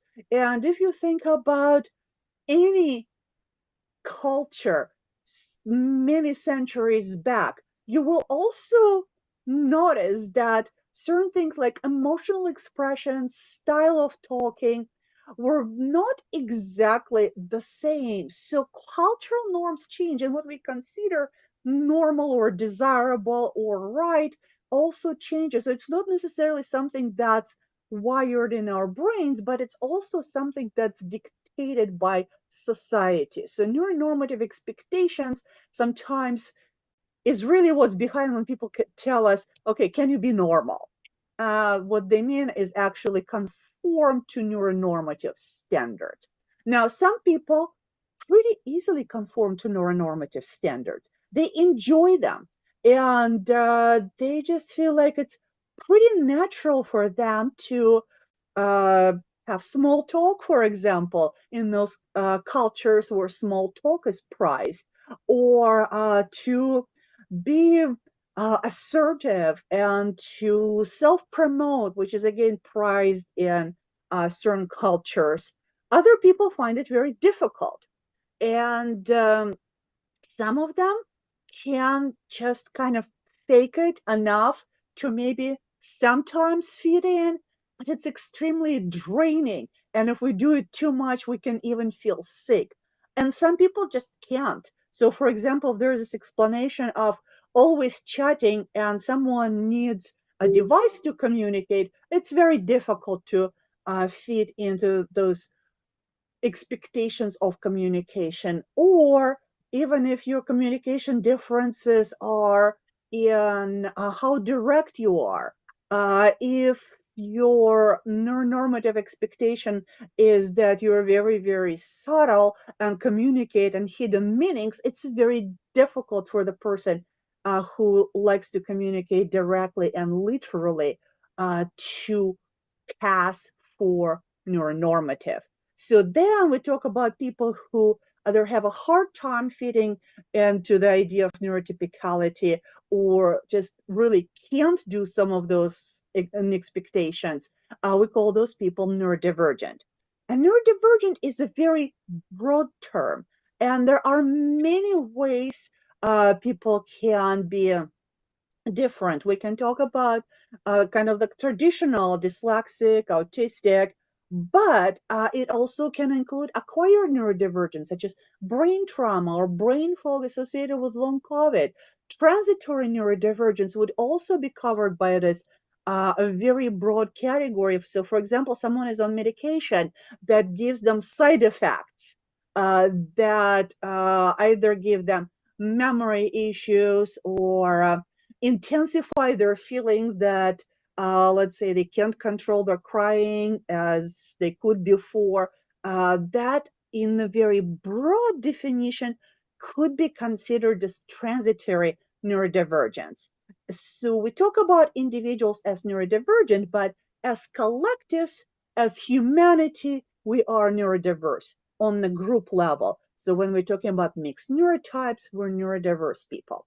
Now, because neurodivergent is such a broad term, then Nick Walker coined the term neurominority, which is this more narrow idea of people who were born different. It's inseparable. It's not going to go anywhere. So if I get off this medication that's making me, neurodivergent, I'm no longer experiencing those differences. I can just go back to being neurotypical, but neurominority, we're born different. We can't separate, let's say, autistic or ADHD or dyslexic wiring from who we are. And we also experience some degree of prejudice and disadvantage. So that's a much more specific definition. So for example, being gifted could make me neurodivergent, but being autistic could make me neurominority. So there's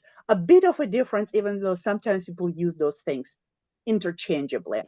And we can talk about neurodiversity paradigm in a very academic way, and it is used in scientific writing as a foundation for the line of thinking that we're talking about in the next slide. But we can also talk about the political aspect of it. So neurodiversity movement is a social justice movement that was started to counteract the exclusion and the denial of opportunities that for a very long time existed in the society that impacted neurodivergent people and more specifically neurominorities. And we want to go away from the world and the mindset that does that and empower individuals who were previously denied those opportunities. And again, we are talking about scientific paradigms here that have very significant impact on everyday human lives. So those two key perspectives, medical model and neurodiversity paradigm, have, again, tremendous impact on how society functions, on how we're treated, and how we end up thinking and feeling about ourselves. So from the traditional medical model, something like the attention that is going to all the different places is considered a deficit. And we could say that maybe we need to do something about this person. We're going to say this is ADHD, it's a disorder. We need to change how you focus, how you behave, will make you fit in.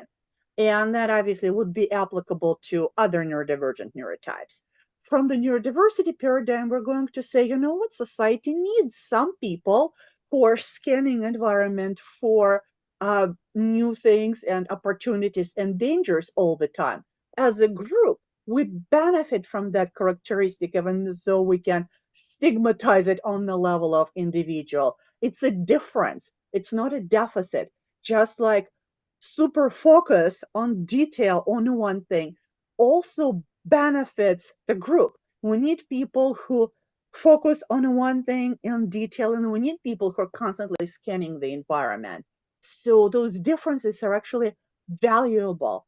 And again, even though they're valuable, it doesn't mean we don't mistreat those people. So sometimes ADHDers and autistic people can be socially excluded and mistreated.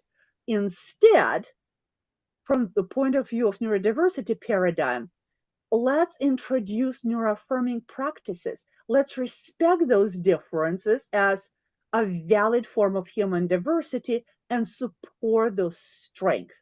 And I know that people use both identity first and person first language when it comes to talking about those differences. There is research that shows that adult neurodivergent people very strongly prefer identity first language. I refer to myself as an autistic person as an identity first language. So I tend to use identity first language as something that again is accepted within adult neurodivergent communities. But if that's something that you're not used to, we all can refer to ourselves as we feel like, but in our writing and academic writing, there definitely is a transition from a very much medical model dictated person with autism to more and more neurodiversity paradigm things like autistic and more just identity-based understanding of those differences. So, but I do understand there are differences in language. Harvey Bloom, who is the person who introduced the term neurodiversity to the general society, said that neurodiversity may be every bit as crucial for human race as biodiversity is for life in general. And we definitely do find it on the societal level that we might stigmatize various neurodivergent characteristics. However, they are extremely valuable to all of us. Okay, so let's talk about some of the specific differences within neurotypes and neurodivergent groups. Again, we can think about learning differences like dyslexia and a little bit less known nonverbal learning difference, for example, that's been a little bit more in the societal conversation in the last couple of months. But there are other things like dyspraxia that, again, some people know about, others not, that is mostly involved with learning movement, but also has a variety of other implications. And ADHD, autism, Tourette's, those are some of the more typically discussed, but I also like to add extremes of intelligence. That's a part of a broader idea of neurodivergence. Things that are acquired neurodivergence, like psychological aspects of long COVID. It's a huge number of people in the world right now. Anxiety, which is more of the mood difference, emotional difference, consequences of trauma. So neurodiversity is a very broad term. But one thing that we know, especially about neurominority groups, is that most of us have simply have spiky profiles of abilities.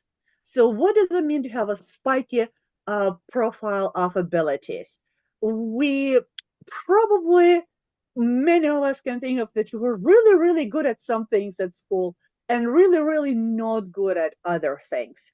As opposed to someone who's, let's say, your B student or your B plus student, and they just kind of B or B plus across the range. So the blue profile here would be your neurotypical student who is kind of okay across multiple things. And then they're probably going to be the same kind of employee, okay, across multiple things. A neurodivergent student is going to be really, really good at some things, like A plus at some things, and maybe C minus or an F in other things.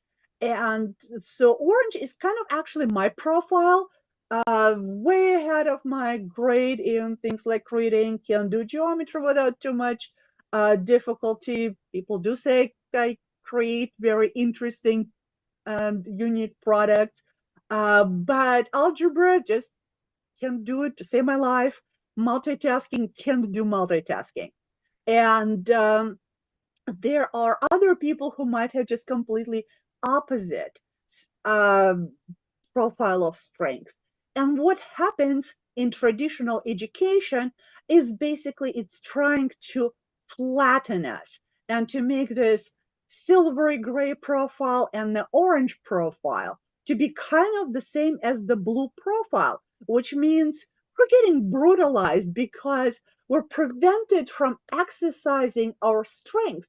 Because like you're already good at it, so forget about it. Let's put more of your effort into bringing you up in that area, even though it makes you cry and just feel like the failure of a human being, because you are told if you're really good at this, like if you're really good at geometry, why can't you do algebra? You must be lazy and you're not paying attention and you're just faking it that you can't do it. And people are told those things for years and years throughout their entire educational career, which does quite a bit of psychological damage, and it does not help remedy those differences. Maybe a little bit. You can put a lot of effort into remedying your weaknesses, but the real ROI comes from building on your strengths. So yes, everyone needs to maybe understand the very basic of math and very basics of writing, but the biggest life ROI comes from focusing. The return on investment comes from focusing on those strengths and developing those strengths.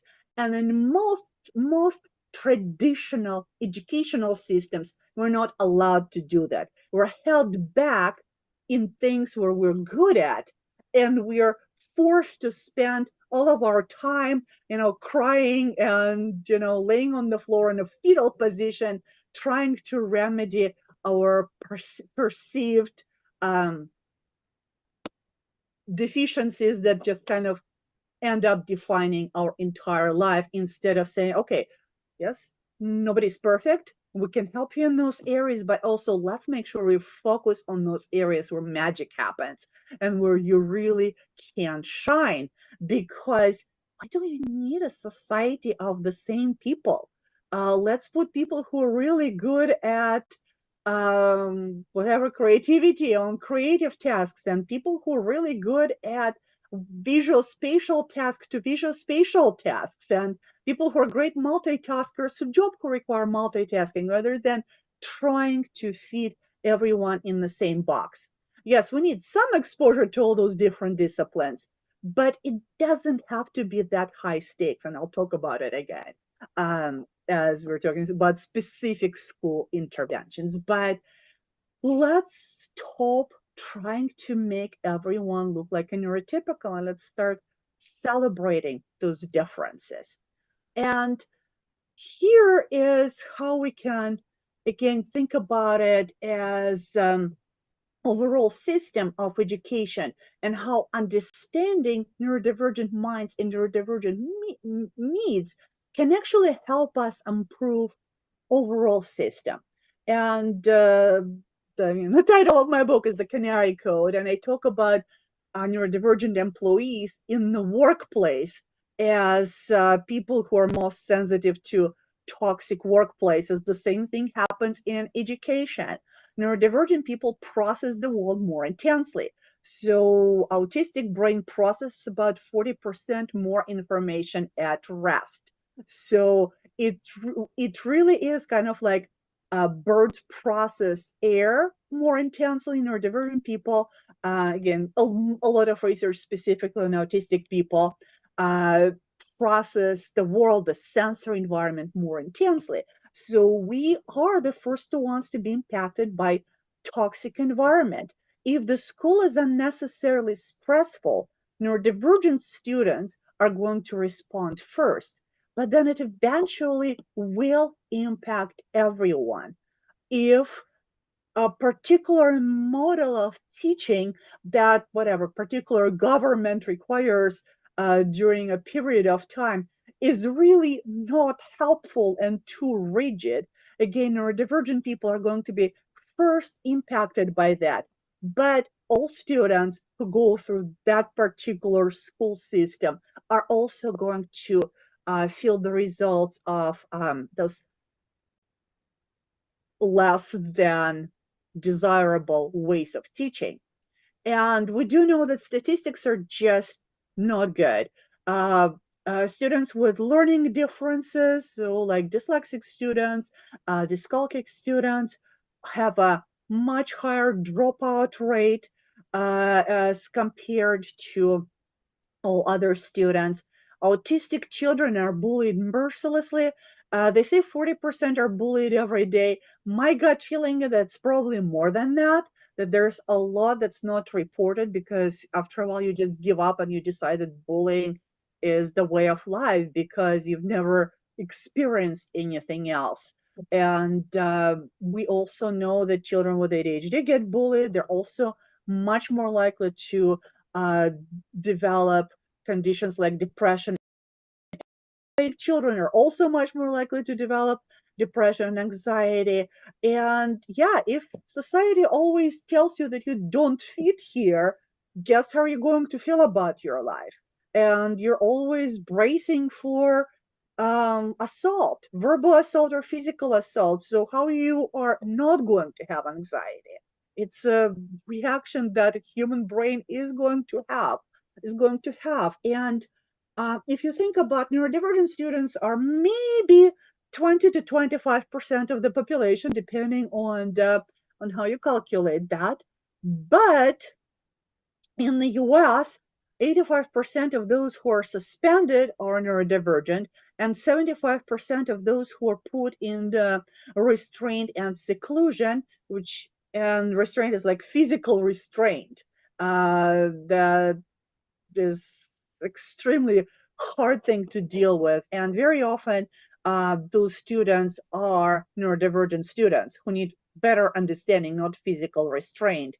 And 75% of those who are treated in this ways that really do not help anyone's behavior and mental health are neurodivergent students. So then it's not surprising that there are findings of difficulties with mental health in adulthood, different difficulties in employment in adulthood, because this kind of adversity in the childhood is going to show up in statistics as in the results of the later life.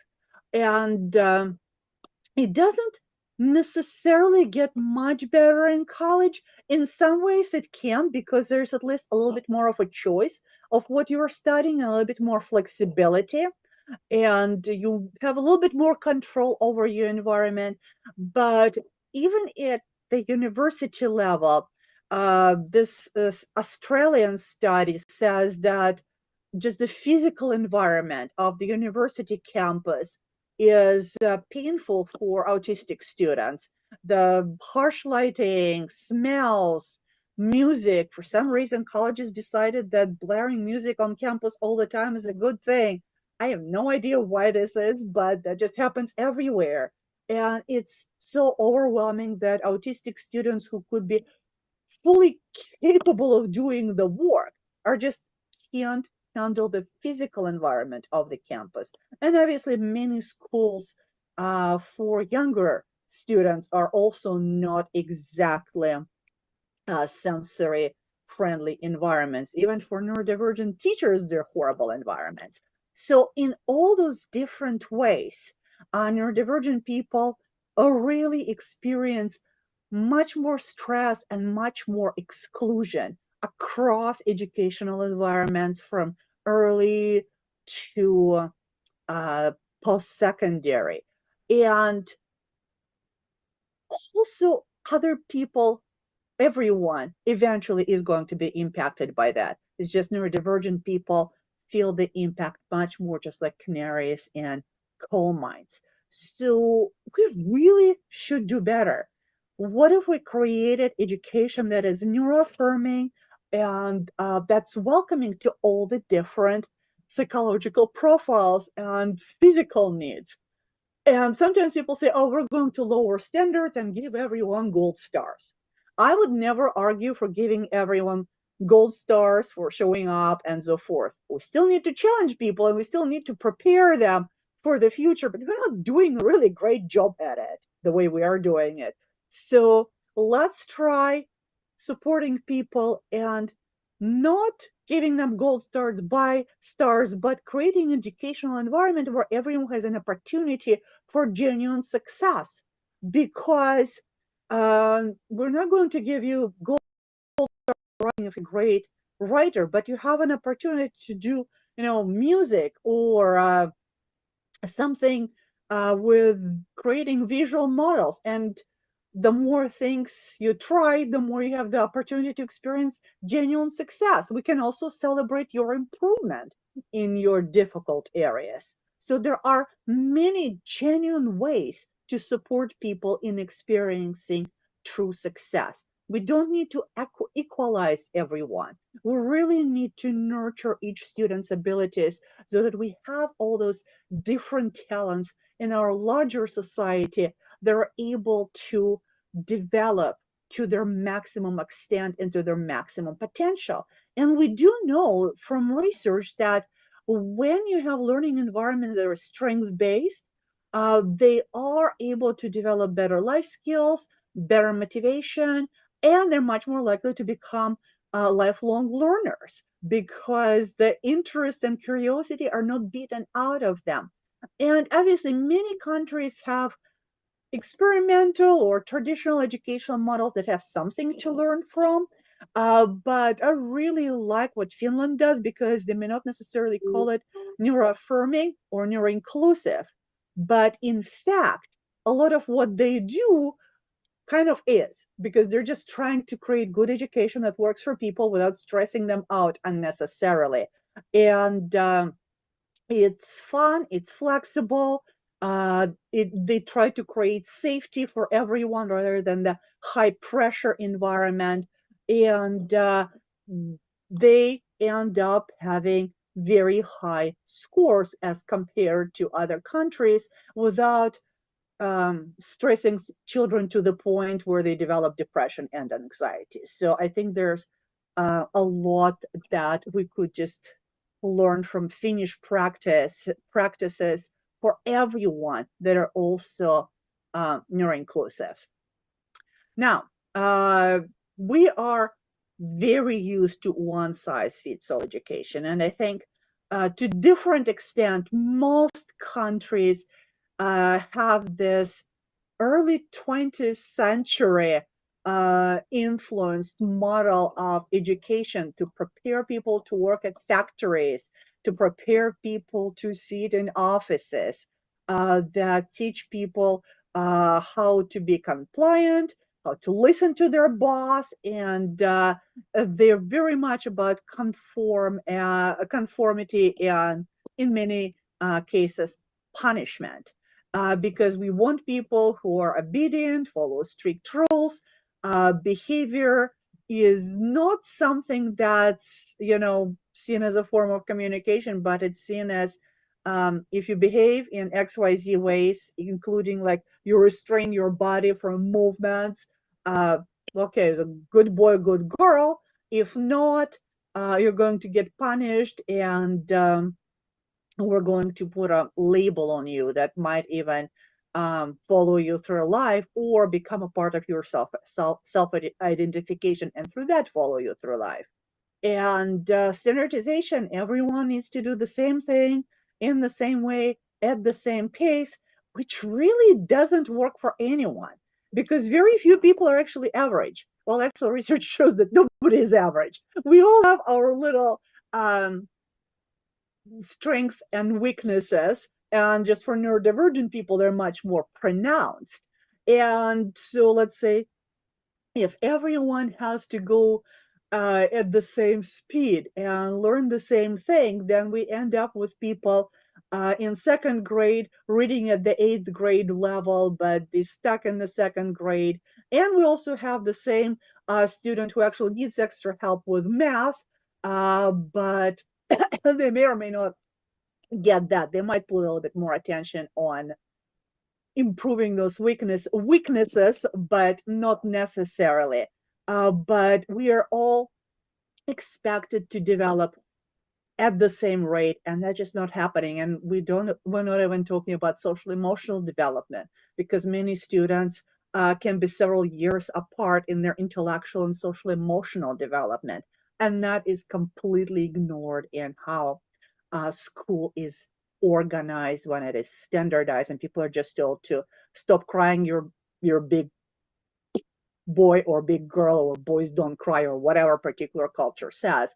And their emotional development may not correspond to their intellectual development, which is very typical. And obviously, when we want standardized people, we're going to give them standardized tests. And very often they promote this memorization without really going in depth and understanding and critical thinking. And how well is it going to serve students in a workplace that pretty much changes every year now, or every 2 months there's a new thing to learn? Not too well. It hasn't worked too well even, in 1970s and 80s, and now it's really not working too well. So how about we focus on creating strength-focused education and allow for more creativity, critical thinking, exploration. Let's not kill curiosity, because that's what happens in many school environments. You have to fight to actually keep your curiosity, because people are telling you, this is what we're doing in the curriculum. Don't ask irrelevant questions. So they kind of kill your interest and desire to think deeply, but allow people to engage with material, to explore it, and to actually enjoy learning. And we know that there are limitations to what schools can do with current staffing and current systems to support individualized learning. So bullying teachers who are overworked is not going to fix it, but we can fix systems to allow for more individualized learning and exposure to different areas, and just allowing students a little bit more choice. So a little bit more college level experience, where students can choose what they are studying, but a little bit earlier. And it doesn't mean we're going to allow people to just take, 3 subjects where they're good at and never be exposed to other things. We need to be exposed to different things, but does it have to be that high stakes that, people have their hair falling out from stress? Probably not. I mean, that literally happens. So let's make it less high stakes so that they could actually enjoy exploring in a safer environment. Again, that's one of the things that you could get from Finnish education, and it works. When people are less stressed and they're not in a survival mode, they actually have more resources to dedicate to learning. And the learning outcome is going to be much higher than when someone is just terrified that a B in that class is going to ruin their entire future. It's really not realistic. Life is actually not as harsh as people are trying to present it. We always have variety of ways we can take, unless sometimes the society intentionally tries to make it as rigid as possible, which doesn't serve anyone. And project-based, inquiry-based learning, something that that resembles the actual life, where people are solving the problem, how to protect the river next door, or how to protect the forest next door.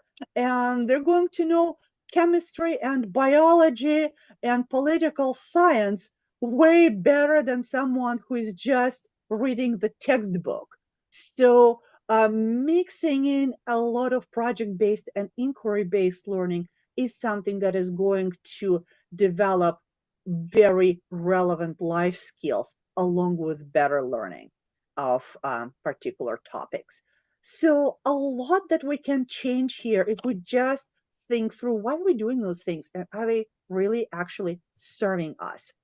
And another thing I wanted to stress, that it's not just about the curriculum. So being neuroaffirming when it comes to education is paying attention to the whole person. And we don't just experience belonging from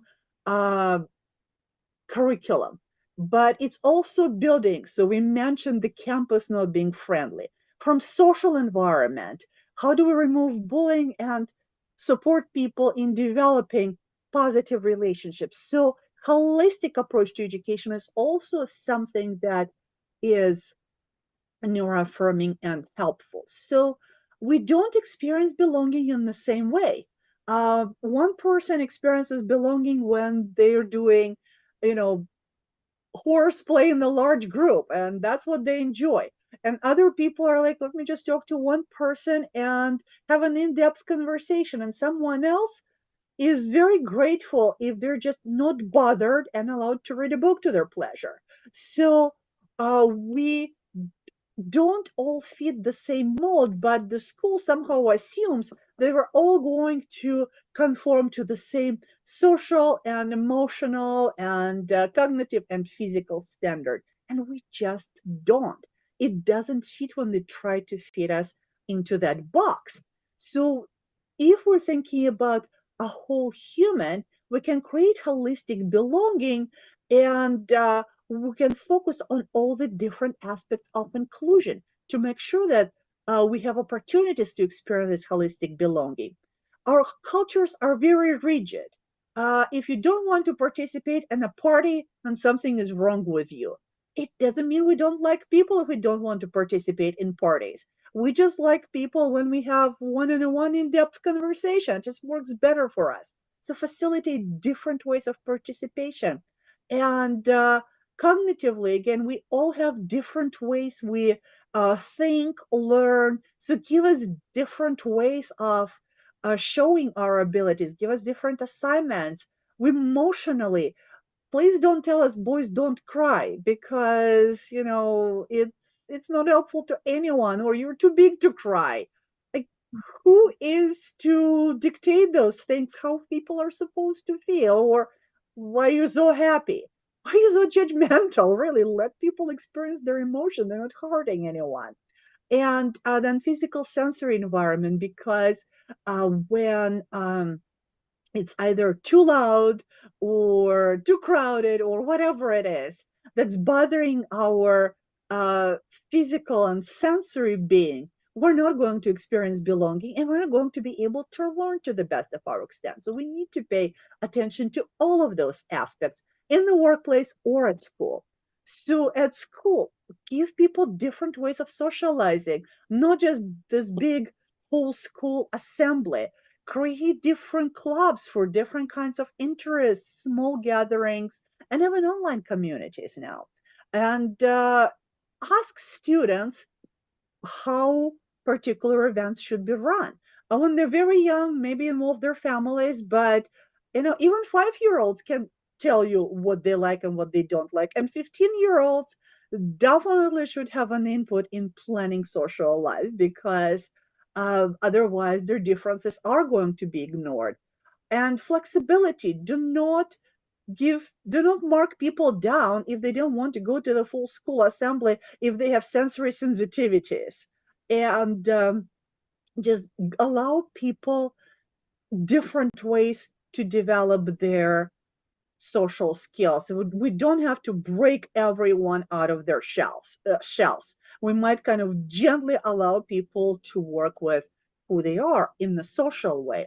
And then cognitively, I already mentioned some ways we can support cognitive differences, but one thing we can do is really help people to determine where their strengths are through assessments, through self-assessment, through reflective practices. We don't always necessarily know. Sometimes we do know that I'm good at math and not really good at writing, but sometimes the real testing can actually show that maybe we have more ability in certain areas. We've been just scared or mistreated while trying to do that work, and we don't actually know the full extent of our ability. So trying to determine our actual abilities, we could then build on those strengths and use them as a foundation for learning. And obviously different teaching methods, again, sometimes curriculum is rigid and teachers actually don't have an opportunity to change certain things, even if they wanted to. So try to create something that actually makes sense and that allows teachers to be professionals in their decision making, and different evaluation methods, not all tests, not all papers, but a mix. And sometimes students can do a performance and a play, and they can act their knowledge. Why not, if that's how they can demonstrate it and probably learn better than doing some boring paper that's the same all over again. And then, as much as possible, we could also design academic pathways that allow people to use their abilities and develop their abilities to maximal extent, whether it's through advanced placement courses or other ways, whatever aligns with the national system. There are still further ways to make it flexible and to allow for particular abilities to be developed and for other areas to be supported. And I'm aware of time, so I'm looking at the clock. Emotional inclusion. If I am not emotionally included, how much am I going to learn? Our emotion is powerful, fast, and if we're really upset by something, it's going to short circuit our ability to learn. So allow people to be who they are. Don't tell us to all be the same little robots or big robots, because that's just not the way humans are meant to exist. We are wired to experience the range of emotions, and just let us be who we are and be humans with each other, be open about what we experience emotionally and deal with it in a healthy way. Sometimes people think they teach emotional regulation, but they basically tell you don't be an annoyance and stop crying, which is not a well-being strategy. But teaching someone how to self-regulate and to say, okay, apply something to your own pressure points, and that's how we self-regulate. And maybe teach basic co-regulation as a well-being choice, not as I'm not going to love you if you are not going to stop crying, because that's obviously a horrible thing to say to anyone. And everyone needs to be taught about emotional regulation, because a dysregulated teacher who just got yelled at by a dysregulated principal is not going to be able to give their full emotional attention to students, just because humans don't work that way. So it needs to apply to everyone, that we need to be emotionally respected and emotionally supported. And physical sensory inclusion. Don't put everyone into a noisy gym and expect they're going to be happy, because not everyone is going to be happy in a noisy gym. Consider sensory sensitive. Designate spaces where you can be quiet and rest, or socialize in small groups. Don't say you're making this up and just toughen up and forget your sensory sensitivities. Those are very real. And if someone is severely uncomfortable in their body, be it from the smell or the noise, they are not going to be able to emotionally self-regulate or cognitively function or socially function, because it's a very foundation of who we are, our physiological reaction. And then make sure that things are sensory accessible. We talk about it in a way that wayfinding and considering that people can be deaf or blind, but it also applies to the other way. Let's say someone who has sensitive hearing like I literally cannot be in a noisy place or I'm going to faint. So literally a noisy place is not accessible because I'm going to go into a sensory overwhelm. So we need to consider the extreme, the far edges of differences in sensory sensitivities, because those are all very real differences that can impact how we can function in the society. And really, the idea that every canary should have a perch that fits and have education that works. And that could be in the form of flexibility. We live in a flexible world, in a dynamic world that changes all the time. Rigid curriculum and rigid schooling is not something that is going to prepare it for the life that really changes all the time. So make curriculum flexible and adaptable, make it enriched, because so many schools now excluded art and music and basically things that allow people to experience excellence in something. And they said, you know, STEM is going to be everything. And guess what's happened to STEM? It's not everything anymore, as they were telling us 5 years ago. So we still obviously need to teach STEM, but we also need to teach creativity and music and art and definitely social emotional learning, because that is not going anywhere. And allow mixed age groups. If someone is reading on the 8th grade level, but they're 8 years old, allow them to take some course that's on the higher level, or participate in the project that is mixed age. That again allows people to experience success and experience life in a very different way. And it's also much more similar to the actual workforce, where you do need to interact with different people in different ages. And obviously, we need to make sure that it's safe and everyone is treated well. But those things are absolutely possible, that you just experiment with different things and experience life in more than one way. And obviously, just telling teachers to do something without support and professional development is not going to help. So we need to change systems. We need to allocate resources, and we need to treat them in a way that they're able to deliver that excellence. Again, in Finland, teachers are highly supported, and they're given a lot of autonomy, and otherwise they would not be able to deliver that excellent education that they do. So if you want to find me, I'm very easy to find on LinkedIn. Google Ludmila Praslova. My LinkedIn profile is going to come up, and I think we all can help create this ecosystem in the workplace or in school environments where we have different perches for different canaries. And some of us like shady environments, others like to be in the light, and some of us need move around during the meeting and in the class, and others are very happy to sit still and just let us be who we are. And this is all. I think I have a few minutes for Q&A, and I'm happy to see what we have here. Thank you very much. Dr. Praslova, we are more excited to hear all of the work that you've compiled over your many, many years, and to share with us today. And I'm sure we can find more of that in the Canary Code.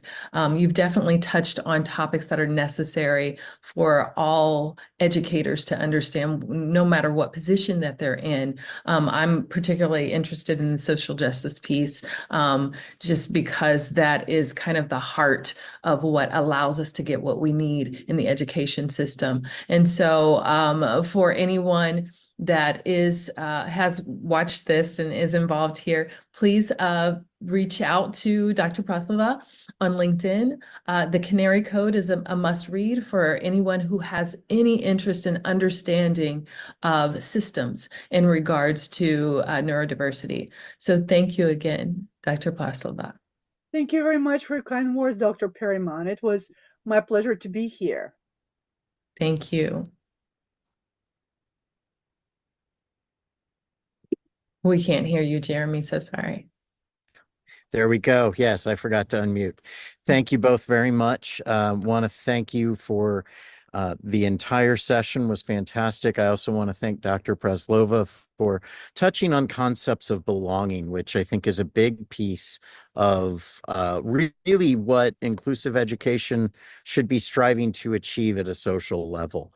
And so with that in mind, we're going to move into our next session, which includes preparing students for life after secondary school. What about the students' lives after secondary school? When they graduate, will they be ready for that next step? And is it the educator's role to prepare them? Our final speakers of the summit will take a look at this subject and think about the future. Our moderator is going to be Dr. Aderonke Ajuyibe, and our speaker is going to be Dr. Doreen M. Myrie. And with that, I will ask Dr. Ajuyibe to come on and tell us a bit about herself and introduce our speaker. Thank you so much.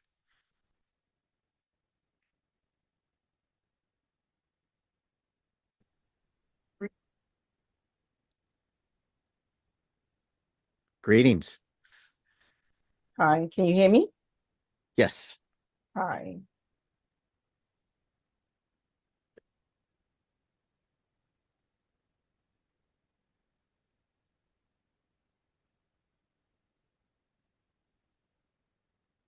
So would you like to fill us in about you and your work and introduce our next speaker?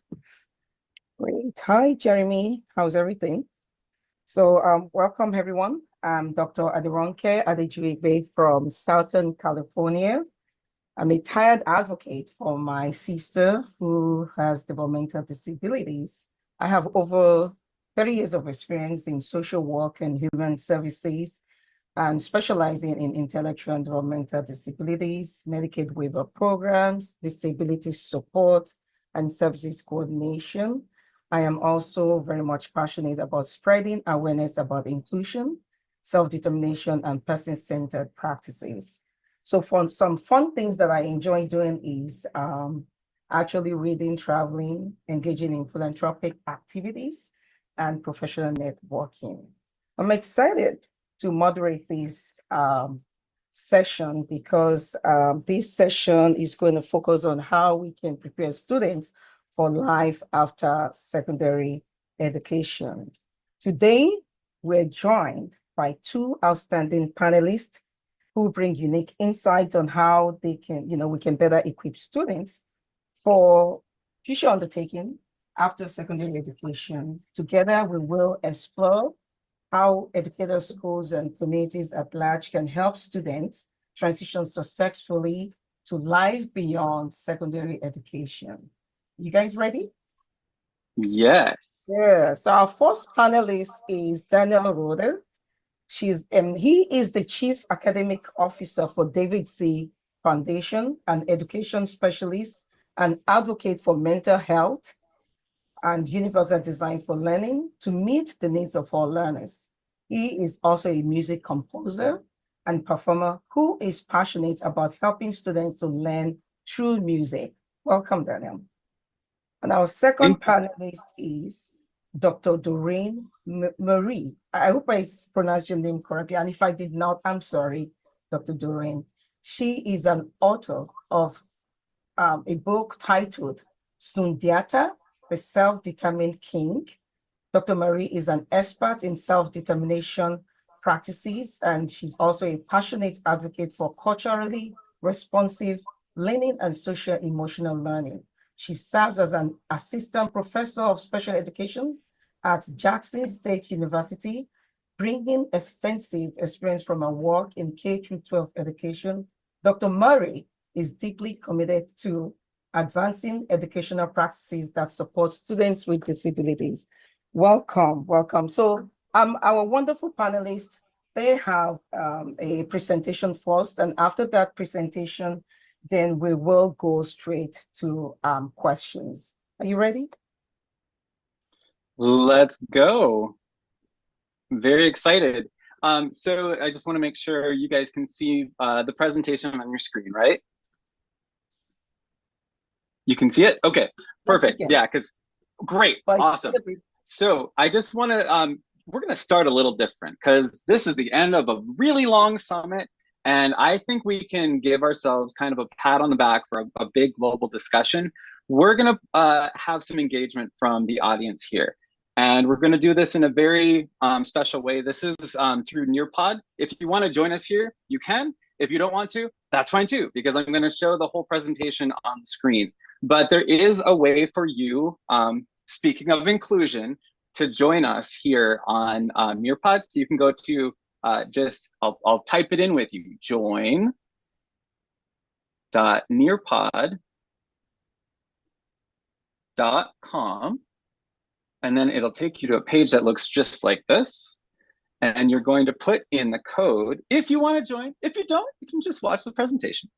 A45C, oops, wrong computer. A45CS. And that code, if you don't get it right now, that's okay too. It'll be on the top of your screen throughout the whole presentation. You just have to Google Nearpod. Near, not far, and pod, I always say like the pod people. So we're gonna join the lesson, and it starts us with this really cool drawing activity that is very inclusive. So you can touch the screen, and you don't have to sign in, you don't have to create an account. You can just say, hey, I wanna be a guest, but I'm gonna say, yes, this is me, I've been here before. So the question is, we're gonna draw together. How are you feeling? And this is something that I do for students where I give them a yellow circle. Many people might see an emoji, but you look at the bottom of your screen, you have all these little buttons right here where we can actually add text, we can add a shape, we can add a picture. I'm gonna do a star emoji.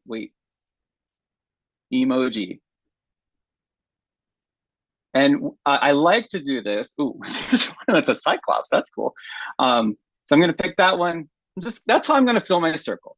But guess what? You can write poetry. You can record can dictate to it.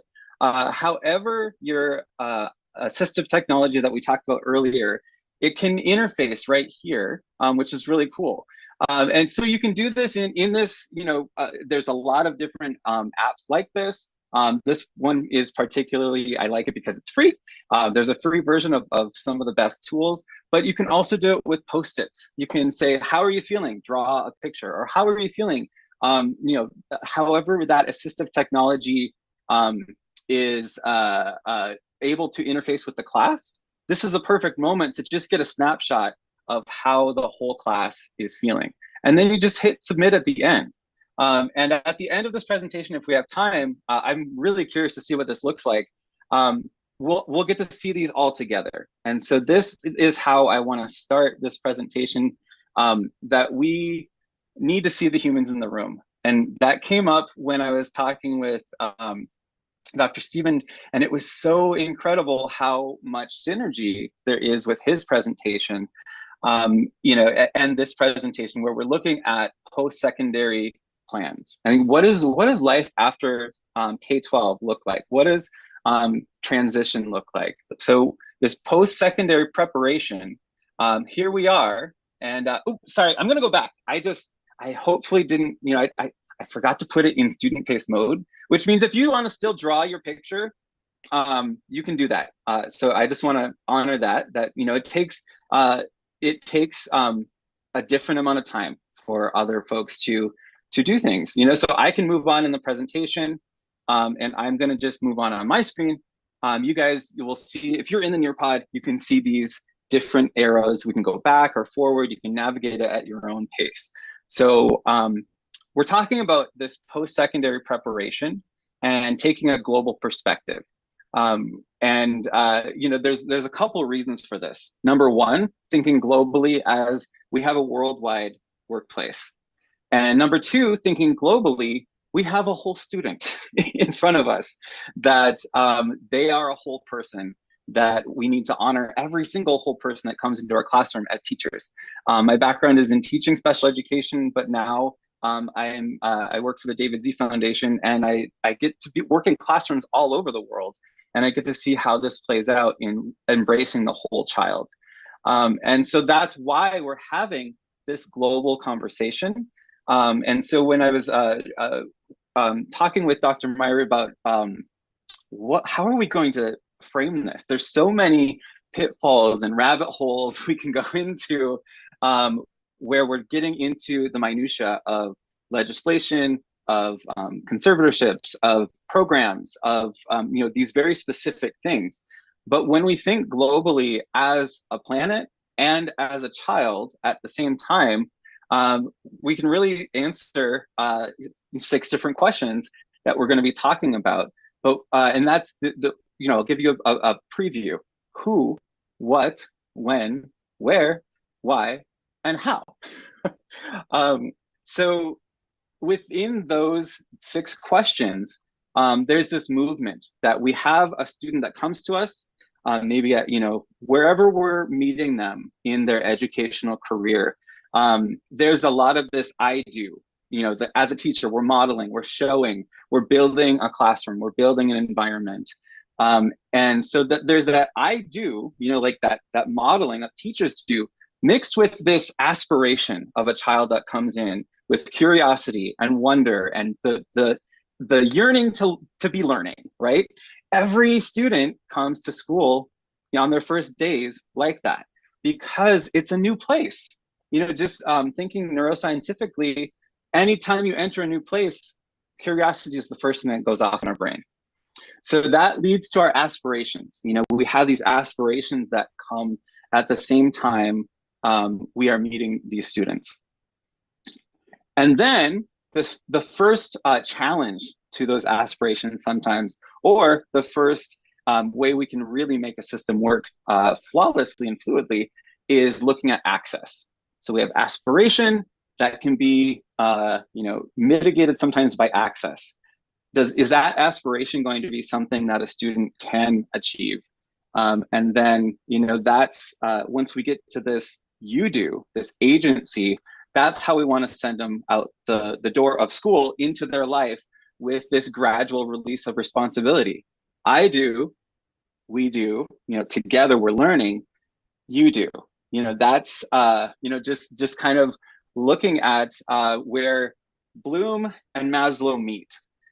So here's just a couple other things that we think of as educators. And Dr. Myrie, sorry I'm going into these kind of extravagant visuals, but I really want to make sure this is a global conversation. Looking at education, a lot of us globally look to Maslow and Bloom, which were two ideas that can sometimes really be in harmony, but sometimes can really rub against each other. And we get this idea of Maslow versus Bloom. Maslow, we're talking about that whole child. What do they need to succeed? And Bloom, we're talking about what do they need to learn? What is this educational enrichment that goes from just hearing something to remembering it, to being able to analyze it, and then apply it and synthesize it, and then eventually create something. And so we've kind of got this like Maslow versus Bloom. We've got a couple of pyramids going on where they can be sometimes at odds with each other. But what we can do is we can flip that Bloom pyramid, and we can really focus on that creativity that we can bring to the classroom.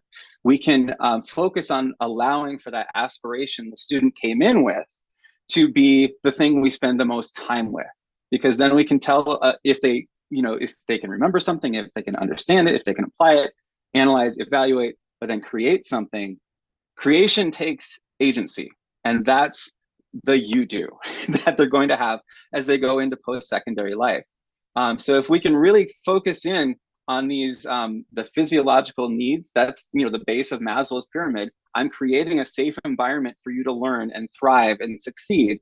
I have supports, I have accommodations, I have modifications, but then together we're creating a pathway for you to be your best you. So I just wanted to offer a resource and then pass the mic to Dr. Myrie to launch us into our discussion of who, what, when, where, why, and how. This is, if you're in the Nearpod, and I'm sure in the post email, we can send this Nearpod presentation to folks so you can have these resources. You don't have to worry about them. But this is a resource called neurodiversitynetwork.net. I am a graduate of Chico State University in California, and this was developed there. And it's just an incredible host of resources that is aimed at 3 populations, really the students, the education professionals, and employers. And then, within the employers, we also have post-secondary training options like technical schools and universities. So this is just through a few different lenses. Here's some places that we can just go to start some conversations and to look globally at what this looks like. And the last resource is this combination of universal design and social emotional learning. And so this is, you know, I'm getting all the really academic stuff out of the way, but this is just a really great roadmap. I love this, this phrase. This is a twofer that will equip and empower you to support and teach the whole child, where we're looking at how does caring for that person as a human really honor every part of them, mind, body, spirit. So Dr. Myrie, I want you to take the mic for me, please. And just, you know, we've had so many rich discussions about these questions of who, what, when, where, why, and how. I would just love to hear some of your perspectives on, you know, the who, starting with that. And then we'll kind of go through these. Yeah. All right. Can you put the, oh, because I don't see it on my screen again. There we go. All right. Yeah. So good evening, everyone. I also have a special education background, was a special ed teacher for 18 years. And so now I'm a teacher educator. And so, you know, working in that field, it gives you the flexibility to work with pretty much all ages, you know. So I've had the pleasure of teaching anywhere from kindergarten, you know, now to university students. So now here we're talking about post-secondary preparation. And who are we talking about? So we're looking at students that are in their secondary years, probably starting from about 14 years old going up, all the way to those that are maybe in their first year of employment, or maybe first year of college, you know, because those are, you know, the ages where they're transitioning into adulthood. We're kind of weaning them off from, you know, the school system. But if you don't have children or students that are in that age group, please don't worry, because some of the things that we're going to talk about are really important to introduce our students earlier on. But students are involved, and of course, family members are a very big part of the post-secondary preparation. The teachers, there are things that we need to do at school to prepare the students. The community is part of this as well. The employers who are going to provide internships or maybe work study or send us guest speakers to talk about, you know, the different careers out there, because exposure is very important.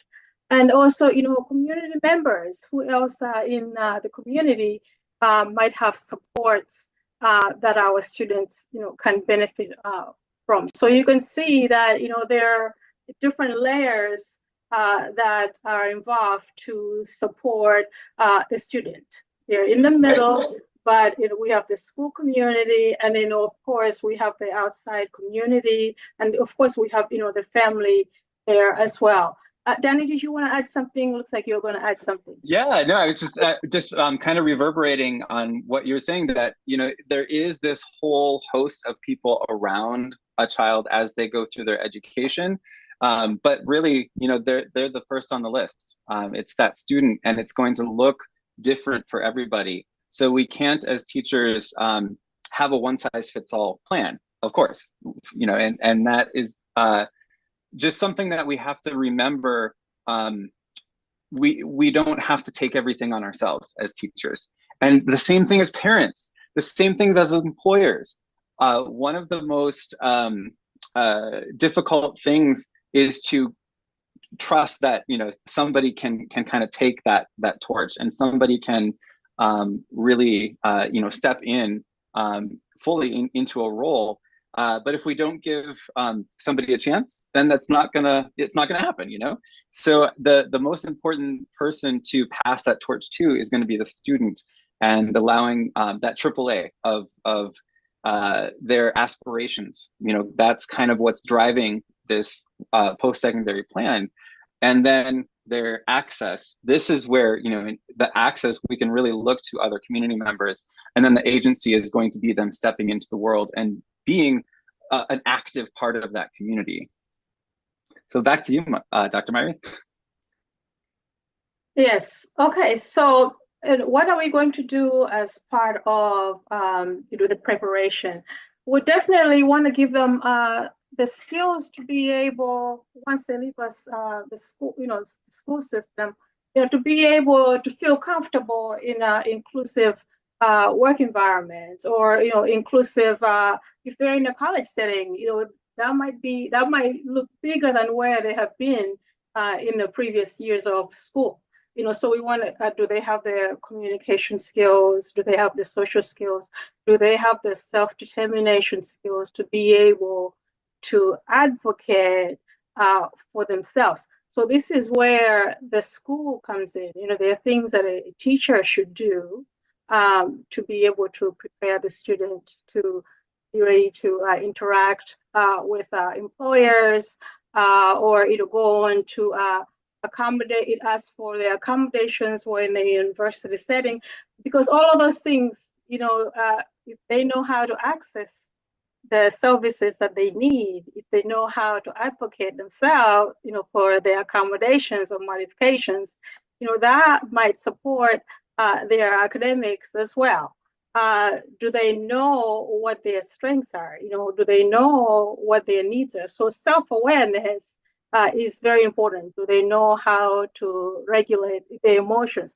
All those things are very important. Do they know how to set goals? Where to get the resources? Where do I get the supports if I need this? So this is where we come in as educators to provide them with those skills. And of course, parents as well are a very important part of this, because parents, they know their children, what their strengths are, what their interests are.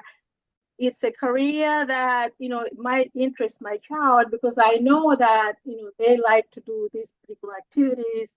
We want to make sure that we support them, like, Danny said, with the access and agency and aspirations in something that they have the strength and interest in already. Go ahead, Danny, if you want to add something. Yeah, just one brief comment, and then I'll pass it back to you for the next question. Support network. I was just thinking about that phrase. And as we go through education, that first word is really important and critical. And that's thinking of the accommodations, modifications, that whole plan. But then just thinking about the world of work for everybody, the second word is the most important: network. Your network is your net worth, is something I hear a lot in the business community. And when we're thinking of this support network, it has to be scaffolded. It has to be scaffolded in a way that once we transition into this post-secondary life, that network is still thriving. And then we're moving on to the question of where. Like, where does this take place? Yeah, right? Yeah, you can go ahead and start on that, and I'll come in. Yeah, well, and so I think it's really important to think in a limitless way in this where, because a lot of times when we're marching down that K-12 pathway, we're looking at where is the student going to be? Where do they want to be? That's the aspiration. And then the closer we get, I think this is for all students, the closer we get to graduation, the more panic starts to maybe set in of, what does this look like? Where am I going? And so looking at where they are going, are they going to have that support? Are they going to have the accommodations, the modifications, and then the resources? And I think within that movement from aspiration through access and then agency, having the agency to look for resources is one of the things that as educators we can really model a lot. And that's, we'll get into this in the next question of the when do we start all this work? But finding resources is something that we just want to make sure we're not only doing for and with families and with students, but we're doing with them, so that they're practicing these networking skills, these soft skills that are so important to have.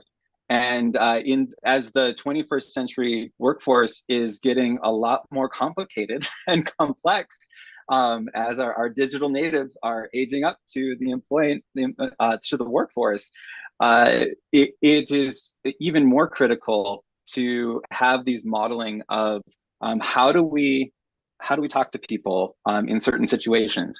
How do we handle stress and pressure? And where do we go to get help? So that's over to you, Dr. Mary, on the where. Yes. So if we are in a school setting, as educators, I mentioned self-determination skills, empowering our students with those skills, because Danny, with self-determination skills, they're very critical. We include the students in making the decisions about their lives. We encourage the students to really be self-aware, understand yourself. What are my limitations? What are my strengths? And if I have a weakness here, I need help. How do I go about seeking for that help? Setting goals, okay? Am I setting realistic goals? Are these goals that support where I want to be? So those are, the type of skills that we can help them with in the school setting. So now, how to navigate challenges, how to communicate effectively, how to seek accommodations. So that's something that we can practice in the school setting as well. I think that if we are developing these skills with them, we encourage them to take ownership of their lives, be part of the problem solving of what do I want to be when I grow up and what do I need to do. They're also becoming, that also helps them academically as well. This is not about them. This is part of, I am part of this, so it supports their, academic success as well, because then they really take ownership of the learning. They understand, the why of that. And also, Danny, I know you were going to add something, so I'll let you add it in just a moment. But I think in an example that I want to throw out in a classroom situation, we can encourage students to identify and express their needs and strengths. We can have those conversations with them in the classroom.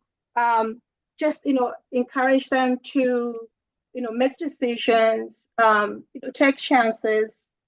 It's in a safe environment. So all of that are examples of how we can embed those. We don't have to teach them separately. We can if we want to, but we can also embed those within the curriculum in the subjects that we're teaching. Well, okay, we have this assignment that is coming up. So how can we set goals to make sure that we have this met by the deadline? Involve them in those conversations. Well, is this realistic to break up this long-term project in this way? They need to be part of it. They need to evaluate their own progress as well. When we're giving assessments, it's not just for me as the teacher, it's also for the student to reflect and say, okay, you know what, maybe I need to work more in this area. I think that I need help in this. So what can I do? So all of those are skills that we can encourage, for the students to develop.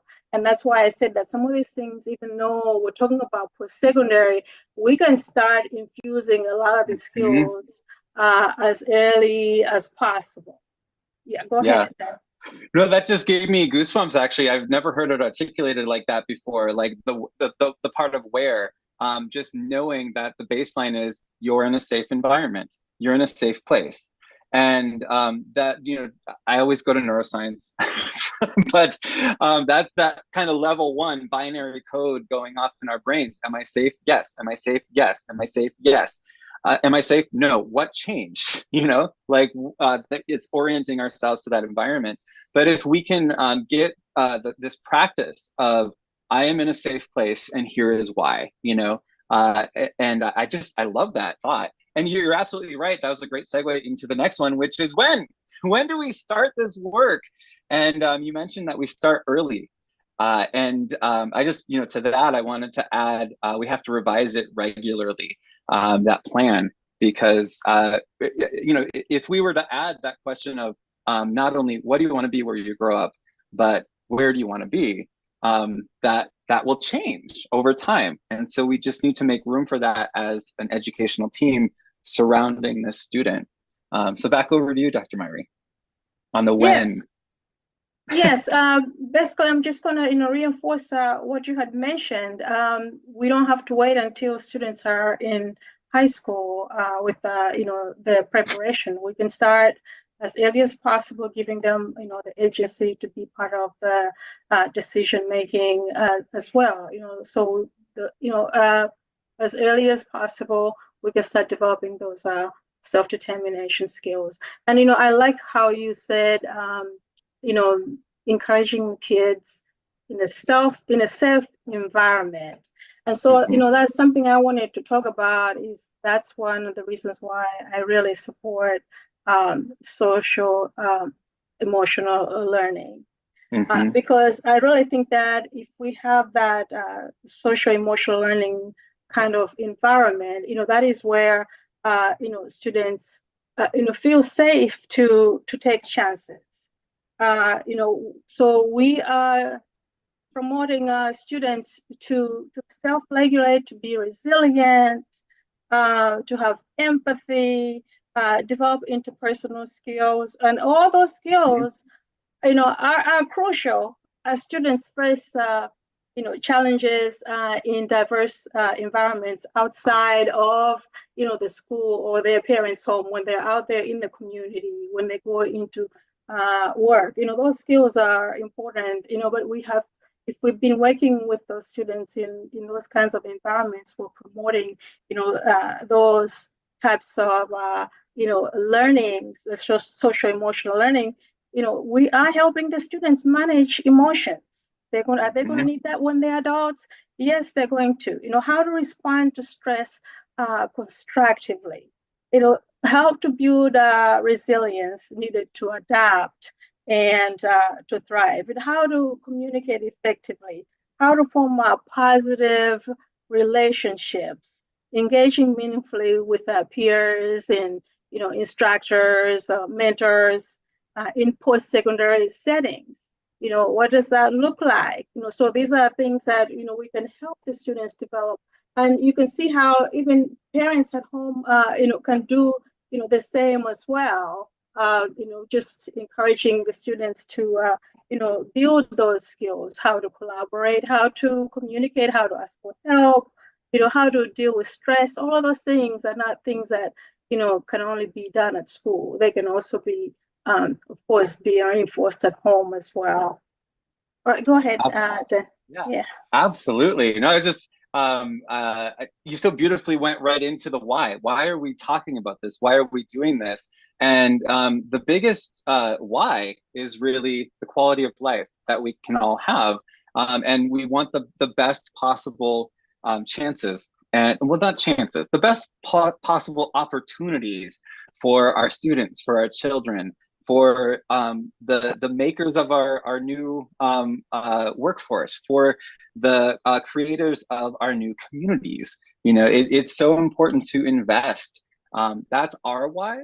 But the big why is following that aspiration and taking a student-centered approach, where that student really is like the nucleus. They're thinking the atomic structure of a community. They're the nucleus. They are the most important thing that is in their life, and they have all of these different opportunities orbiting around them. They have all these different caretakers and stakeholders.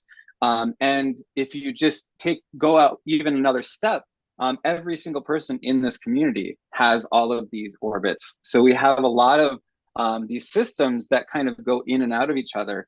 And that's why it's so important to keep checking in on the aspiration that is driving their life, on the access that they have to getting the things they need to succeed, and then finally the agency to have the courage and the strength to go on to what they want to do and what brings them, what increases their net joy.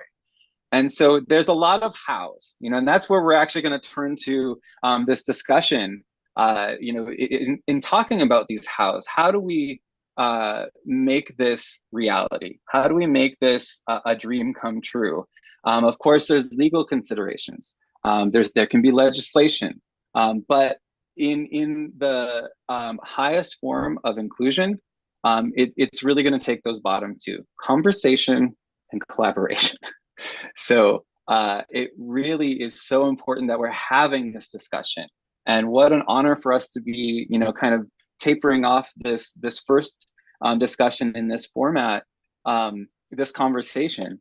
And I can't wait for the collaboration that will come out of it. So I'm going to stop sharing my screen now so I can see everybody. It's kind of weirding me out that I can.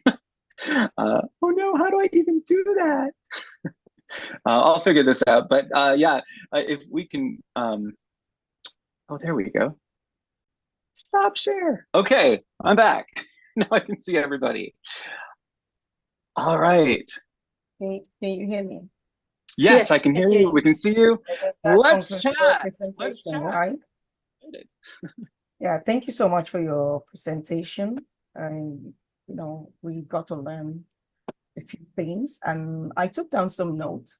So my first note is regarding your reference to Maslow's and Bloom's theories in education. You had mentioned that Maslow's theory focused on the whole child's needs and Bloom's on the skills and knowledge they need to learn. So how can educators support both the basic needs and higher learning skills of students with disabilities to help them succeed in life after school? So how can they balance these theories in application? Yeah, that is a meaty question, and I love it. So I guess I have some initial thoughts, and then we can kind of go back and forth. But I think it really is this universal design to education, and in creating environments, and that's what we can do as teachers to create that safe place. And that's it's going to give me goosebumps every time I think about it, Dr. Mari. Like I am in a safe place. If we can get our students saying that every day, that's probably the first step in universal design. And that is the baseline for Maslow is I am physically safe. I have my physical needs being met, and I can relax. That's the only way to get to that second level, where we can now start to gain context and understand the world around us and orient ourselves.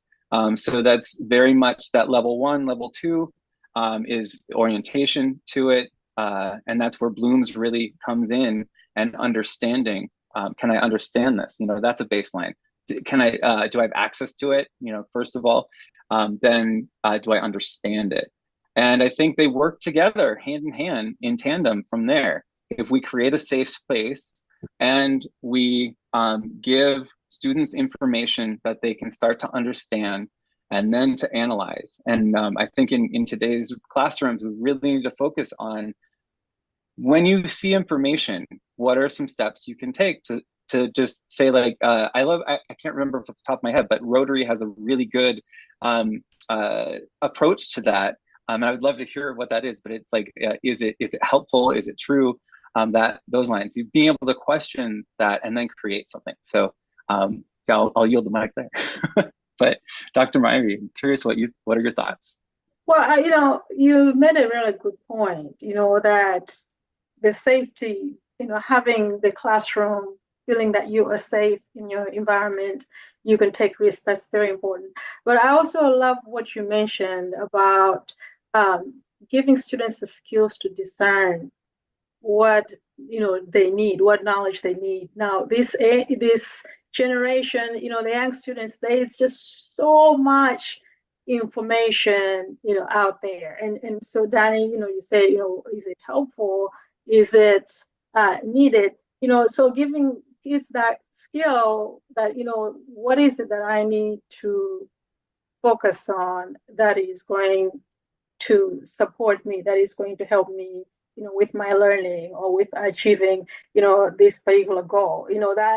That's something we really have to help students with. It's not easy being a child nowadays. I mean, there's just so much, information out there. It is, it's a good thing, but then it can also be, very overwhelming as well. And so just, giving them the skills to discern and modeling that as well. We can do that as teachers.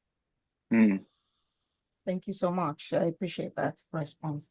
So I did notice you also talked a little bit about self-determination and person-centered approaches. They're actually, a couple of my favorite topics. So because those are just dear to my heart. So I'm going to ask you a few questions regarding self-determination as advocates. So as disability advocates, we know how essential it is to thoroughly understand a child before developing their individual education plan. So does this approach also apply to creating a person-centered plan?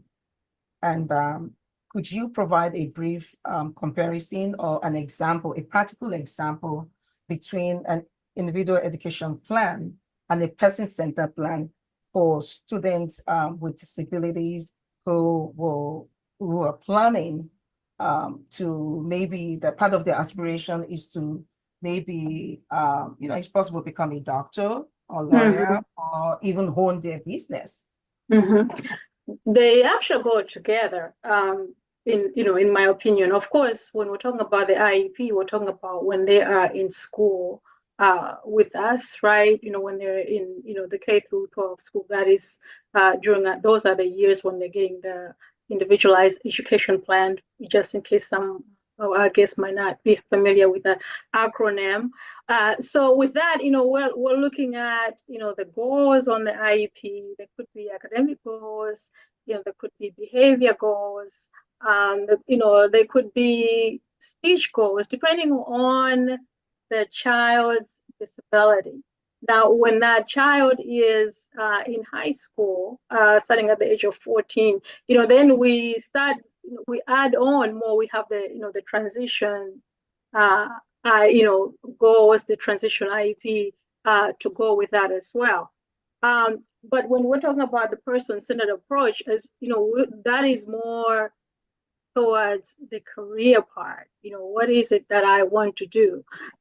We have taken care of the academics when we had the child, when we were providing that IEP, we were doing that. But, if a child wants to be a doctor, of course, they're going to need the skills academically to be able to, take the SCTs or get into college or, whatever it is, career that they're aspiring to. So what is done early is going to lead to, that aspiration later on. But even within that high school, if the child has said, well, I really want to be a doctor, then when we are working on that transition plan, our goals we should be talking to that student about what it takes to become a doctor. What subjects, what kind of grades should you have, and maybe providing them, exposure, their career assessment. I know that some schools are really good about, having guest speakers, from different careers come to talk at their schools. Sometimes they might have mentors, career guidance. School counselors are very good at this. Job shadowing. So if a child is wanting to be a vet, or a child is wanting to be a doctor. So, those would be the kind of agencies, the kind of organizations that we would be collaborating with from the school. We would be collaborating with to provide our students, opportunities to go and, get exposure in those areas. And this is where the community part comes in. It's not just about, the school only, but, the community plays a very big part of it, because we need their supports in, situations like I mentioned. Thank you. Would you like to add to that, Dan? Yeah, just a couple of things. And I think you're absolutely right, Dr. Mary, that they do go hand in hand. And it's that consideration of what is the student's will and their aspiration that's guiding it. I think a couple things we can do, just thinking of like that how again, when we come to an IEP meeting, it can often, well, maybe not often, but just sometimes it can get a little contentious. And there's so many legal conversations to be had and so many agreements that are being made that it can become very quickly polarizing.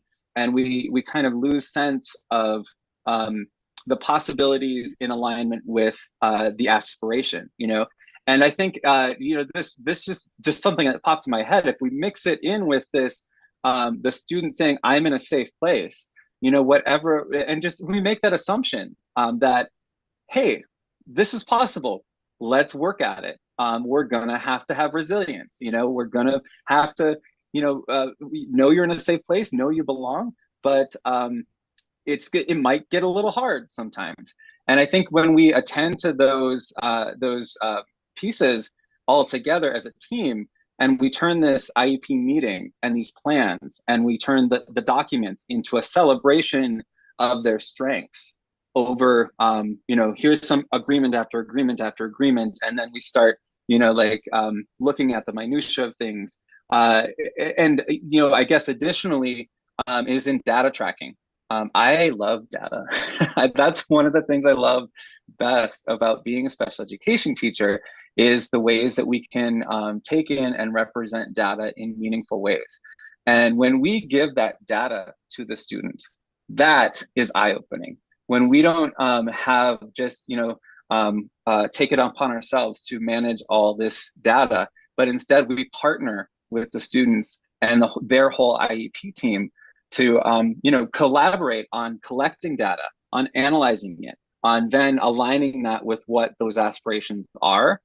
There's power in that has empirical evidence. And that's where I think it's really important to start thinking of that collaboration and that team meeting as a celebration. It's like a birthday. Guess what? Your plan's one more year old. How exciting! What have you done? Tell us about it. And then we have the student present it. So student-led IEPs are a really good way to practice that in real time. Thank you. Perfect. Thank you so much. Which brings me, and I'm looking at our time, which brings me to the subject of collaboration, building strong support networks for the population that we're discussing. What do you think, or how can families, teachers, educators, job coaches, even employers, how can they work together effectively to support students that are transitioning from secondary school, which is commonly referred to in the United States as high school? How, I guess, how can they come together as a team to help them to transition from school to work, or even from school to university, college, or vocational settings? All right. I can start, and then you can add to that, Danny. So for sure, when they're in school, we definitely need to have them at the table at the IEP meeting. Definitely, they are part of developing that IEP. And I mentioned early, there's certain things that we might not know about their child. They know their child, they know their child's interests, and that can help us with supporting their child as they work towards their aspirations. We don't know at school if somebody might likes animals or is a hunter. We don't know those kind of things necessarily, but once we know, then we can discuss about, what about this field and this field, and so like Danny said, those are things that can help us build conversations. I say, informal interviews, about what, careers they're interested in, and setting realistic goals, and, what their strengths are. All of those are important to get the child to make realistic goals about their aspirations and what they want to do when they grow up, where they want to go to college. We need to be having those conversations with them when they're in high school. You had an IEP when you were K through 12, okay. When you go to university, you are going to need to advocate. You're going to need to self-disclose. You're not just going to automatically have your accommodations provided to you by your professors. You need to make sure that you have, self-disclose that, because sometimes we see that gap as well, where, a student did not, disclose. So then they did not get their accommodations. And then, a student might be, struggling, and, they might even decide that they don't want to pursue their education because they were not, they didn't get the accommodation. Now, had it been where they had actually, known what to do, then they would have, approached the, a lot of universities have disability services. They would have, approached them and, talked about or given any kind of documentation to show that they needed accommodations, and just parents can also be a part of this, just explaining to the students that this is nothing to be ashamed of. This is what supports you, and if it's going to help you and it's very confidential, it's all right to continue with getting your supports in a university setting. So that's one way. Danny, did you want to add other? Yeah, just what came to mind is that the distance between dreams and reality is how. So we can give low stakes practice, and that is what can curb a lot of these moments that maybe happen in middle school and high school as people are just deciding who they are as a person. If somebody has a dream to do something, start giving them low stakes practice at that as soon as humanly possible. And then, you're asking them why before they ask you why. Why am I learning this? Well, because you have to. Instead, you say, hey, why are you interested in this? Well, here's why. Oh, guess what? Well, here's a connection to what you need to learn. So it really, it's low stakes practice that gives us the data that they can take ownership of. Here's an example. If somebody wants to be in the service industry, but say they are blind, then the first thing we would do is investigate that environment, create that safe space and have experiences from the customer's end. And then talk about, okay, well, later we'll interview a manager and tell me about what things look like and what are the patterns of traffic and things like that. And then we have maybe an internship that can allow the student to, being blind, still have access to that environment. So we've gone from aspiration to access. And then our agency is, hey, I'm going to apply for a job. I have enough confidence and I want to be a server in this restaurant. So that's, just kind of moving through the whole process. It takes low stakes practice to get us to those high stakes moments. Great. Thank you so much. I have two more questions, and I have to think globally now because, as you all know, we have a global audience, okay? So my first question is going back again to the transition plans. I know you already addressed the IEPs, and I'm sure other countries probably refer to it as something different, okay? So I'm thinking transition plans now, all right? So how, as disability advocates or disability educators, my question is regarding challenges navigating life can be challenging sometimes, as you know, for us and even people with diverse needs, specifically people with disabilities.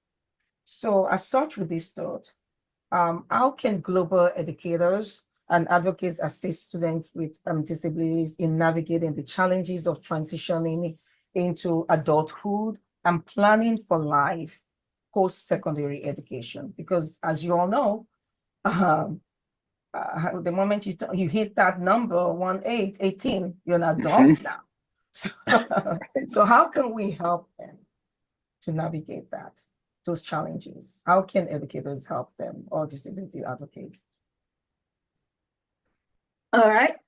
So I can, start and Yeah. if you don't mind. And yeah, It's a good rhythm. yeah, I think that leveraging the resources in the community is one way. Danny had talked about, low stakes practice, and exposure. If we're in a country and there's a hospital close by, there's a police station, there's some type of office where they have, secretaries or lawyers, those can be our guest speakers that we invite to the school to talk about, this is the kind of work I do as a nurse. This is what I had to do to get to this. And this is a day in the life of a nurse. These are the kind of things that I use, even bringing the equipment, stethoscope or whatever it is. That exposure is important because we know that in some places, students might only have access to just their teachers. So they're exposed to what teachers do.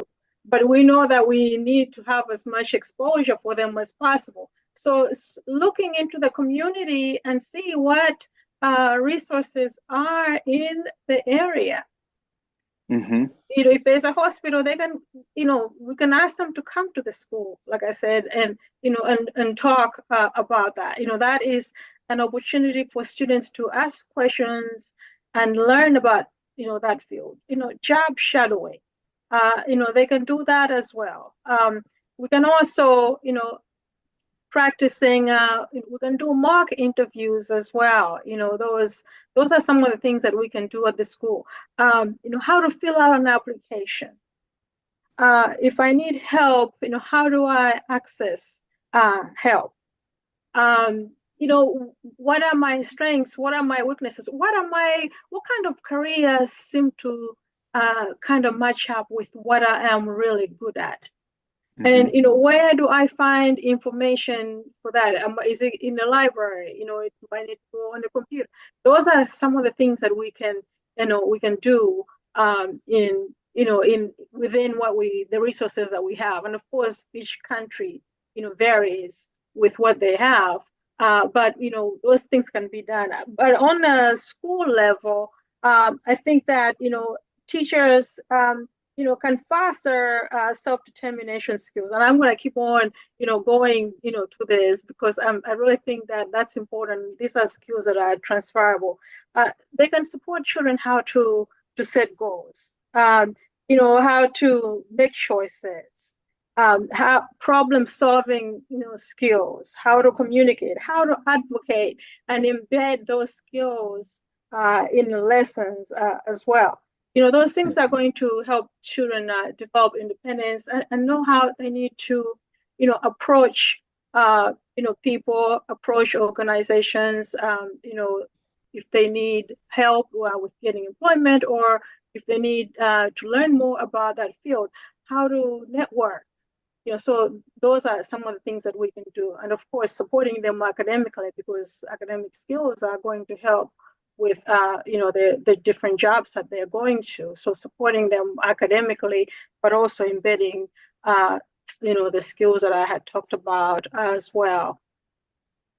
Yeah, just a quick comment on the end of that is that I think you nailed it, Dr. Myrie, that coming back to discernment of the resources around you, because I know that looks different for everyone, every school district, every country, every family, every community. The resources are going to look different. So you look at that alignment And then I think one way that we can really look at this in early childhood and like the kindergarten level is embracing wonder, because you get to present, here are the resources around us. What do you wonder? You know, like, I wonder what I could do with this, you know, and then leave it to the child to explore, because that natural wonder and curiosity is often silenced as we go through life, just becoming an adult, as we navigate these systems. And so that's a way that if we keep coming back to wonder and curiosity, that the student-centered learning will always be at the heart of it. Great, great, great. So I just wish we can keep this conversation I going. know, this is great. I have to ask this one last question because I think it's very important to our audience. Is regarding the role of our government. So what types of support can governments in different countries provide to help students with disabilities who are interested in, attending college, universities, or vocational school? Government should have their role, right? Yes. Yes. Do you have Yes. any, what resources out there? It Right. could be financial resources, it could be some kind of wraparound services to ensure that the population with special needs or disabilities are well supported. Yeah, and I can just add a comment or two to that, Dr. Aderonke. Teacher education is one of them as well. I would say that it depends on the country. Like we mentioned, there are some countries where they provide teacher training. They prepare teachers as well to know about disabilities and how to teach students with disabilities, about inclusive education and about special education practices. Well, we know that there's a shortage. We do know that is the reality of it. But if we have within our teacher training, if we have trained teachers to teach students with disability, those can be a resource as well when they go into the other schools. I say a special educator, somebody who is trained in that, they're not just a resource for the student, they're also a resource for the other educators. So, head teachers, principals, headmasters, whatever you call it, I think that they should leverage the skill set that somebody that has a special education training has, encourage them, empower them to also share their expertise. Because then that will also, their peers who might not have had that training will also learn from them. And, these skills, help all children, not just, with disabilities. So, that's one thing that I think that governments can do, is that within their teacher training, also make sure that, teachers are being trained to teach students with disabilities. It might not be everyone that needs to be trained in that, but to provide instruction, to provide preparation for teachers who also are trained in disabilities, so that when they go into the field, when they go into the jobs, they can support children. But as I said, they can also support their peers as well with the skills that they bring. Right. Thank you so much. Good points. Yeah, and just to add to that, I think the side of parents too. I think parent and community trainings and employer trainings is also something the government can really do, because this is honestly where a major gap is. And that's resources like neurodiversitynetwork.net that I showed. There's a lot of those types of resources out there, but it comes down to communication and collaboration, where being able to have the governments provide these resources that can then create systems. So I think it's just looking from a budgetary perspective, using the investment of the budget that is available to create self-sustaining systems, and whatever mechanisms need to be put in place for that, I think that's where managing the assets and the budgets to support education, like Dr. Meyer was saying, that continued teacher professional learning education, parent education, employer education, training, sharing of resources, allowing for maybe even tax implications of sharing resources and being able to combine with community mindedness. How can we create these systems together to support the community, the whole community, every single person?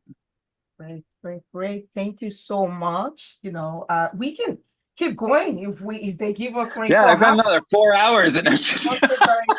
And we see Jeremy here. So, thank you so much again. As we wrap up today's discussion, I would like to thank our outstanding panelists, Dr. Murray and Daniel, for sharing valuable insights and experiences regarding this topic. It is clear that preparing students for life after secondary education is very important. It requires collaboration, innovative thinking, person-centered thinking, student-centered thinking, self-determination, strong resources, support from families and communities, even the governments, since these are key elements in promoting inclusion. I just want to say thank you again, and thank you to our audience for joining this important conversation. Let's stay connected. Let's keep working together to promote inclusive education. Thank you so much, everyone, and have a great one. Thank you. Thank you, everyone.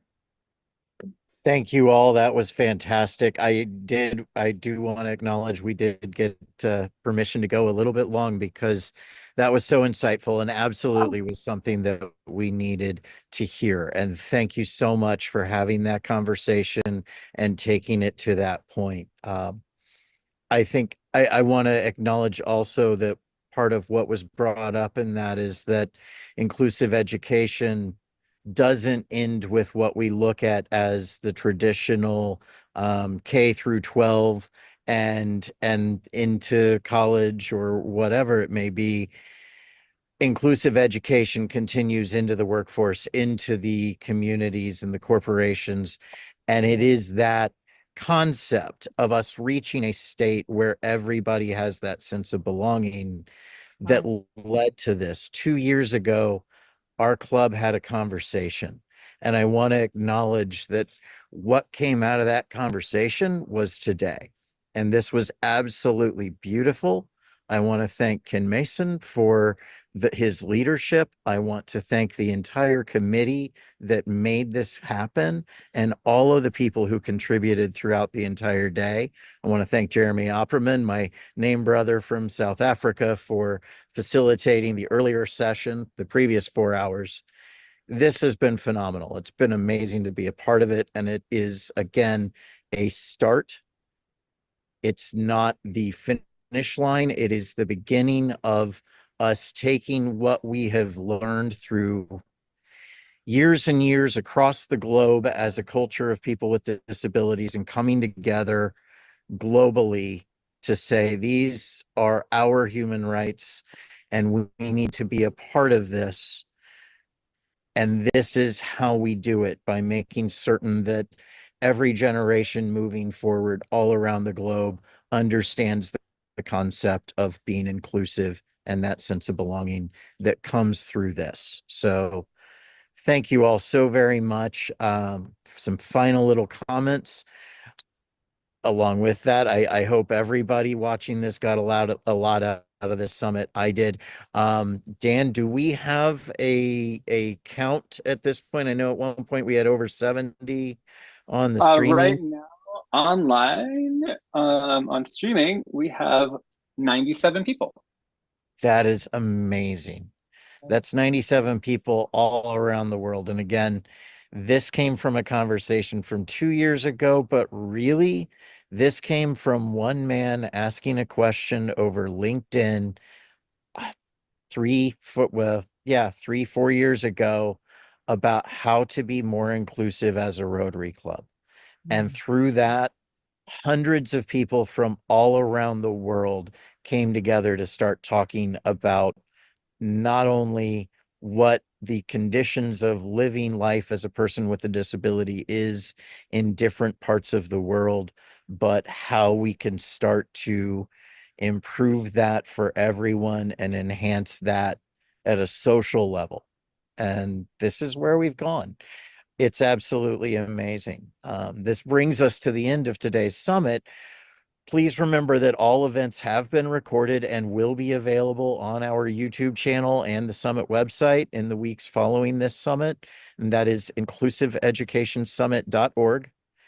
If anybody has any questions, please write to the summit at wdasummit@gmail.com.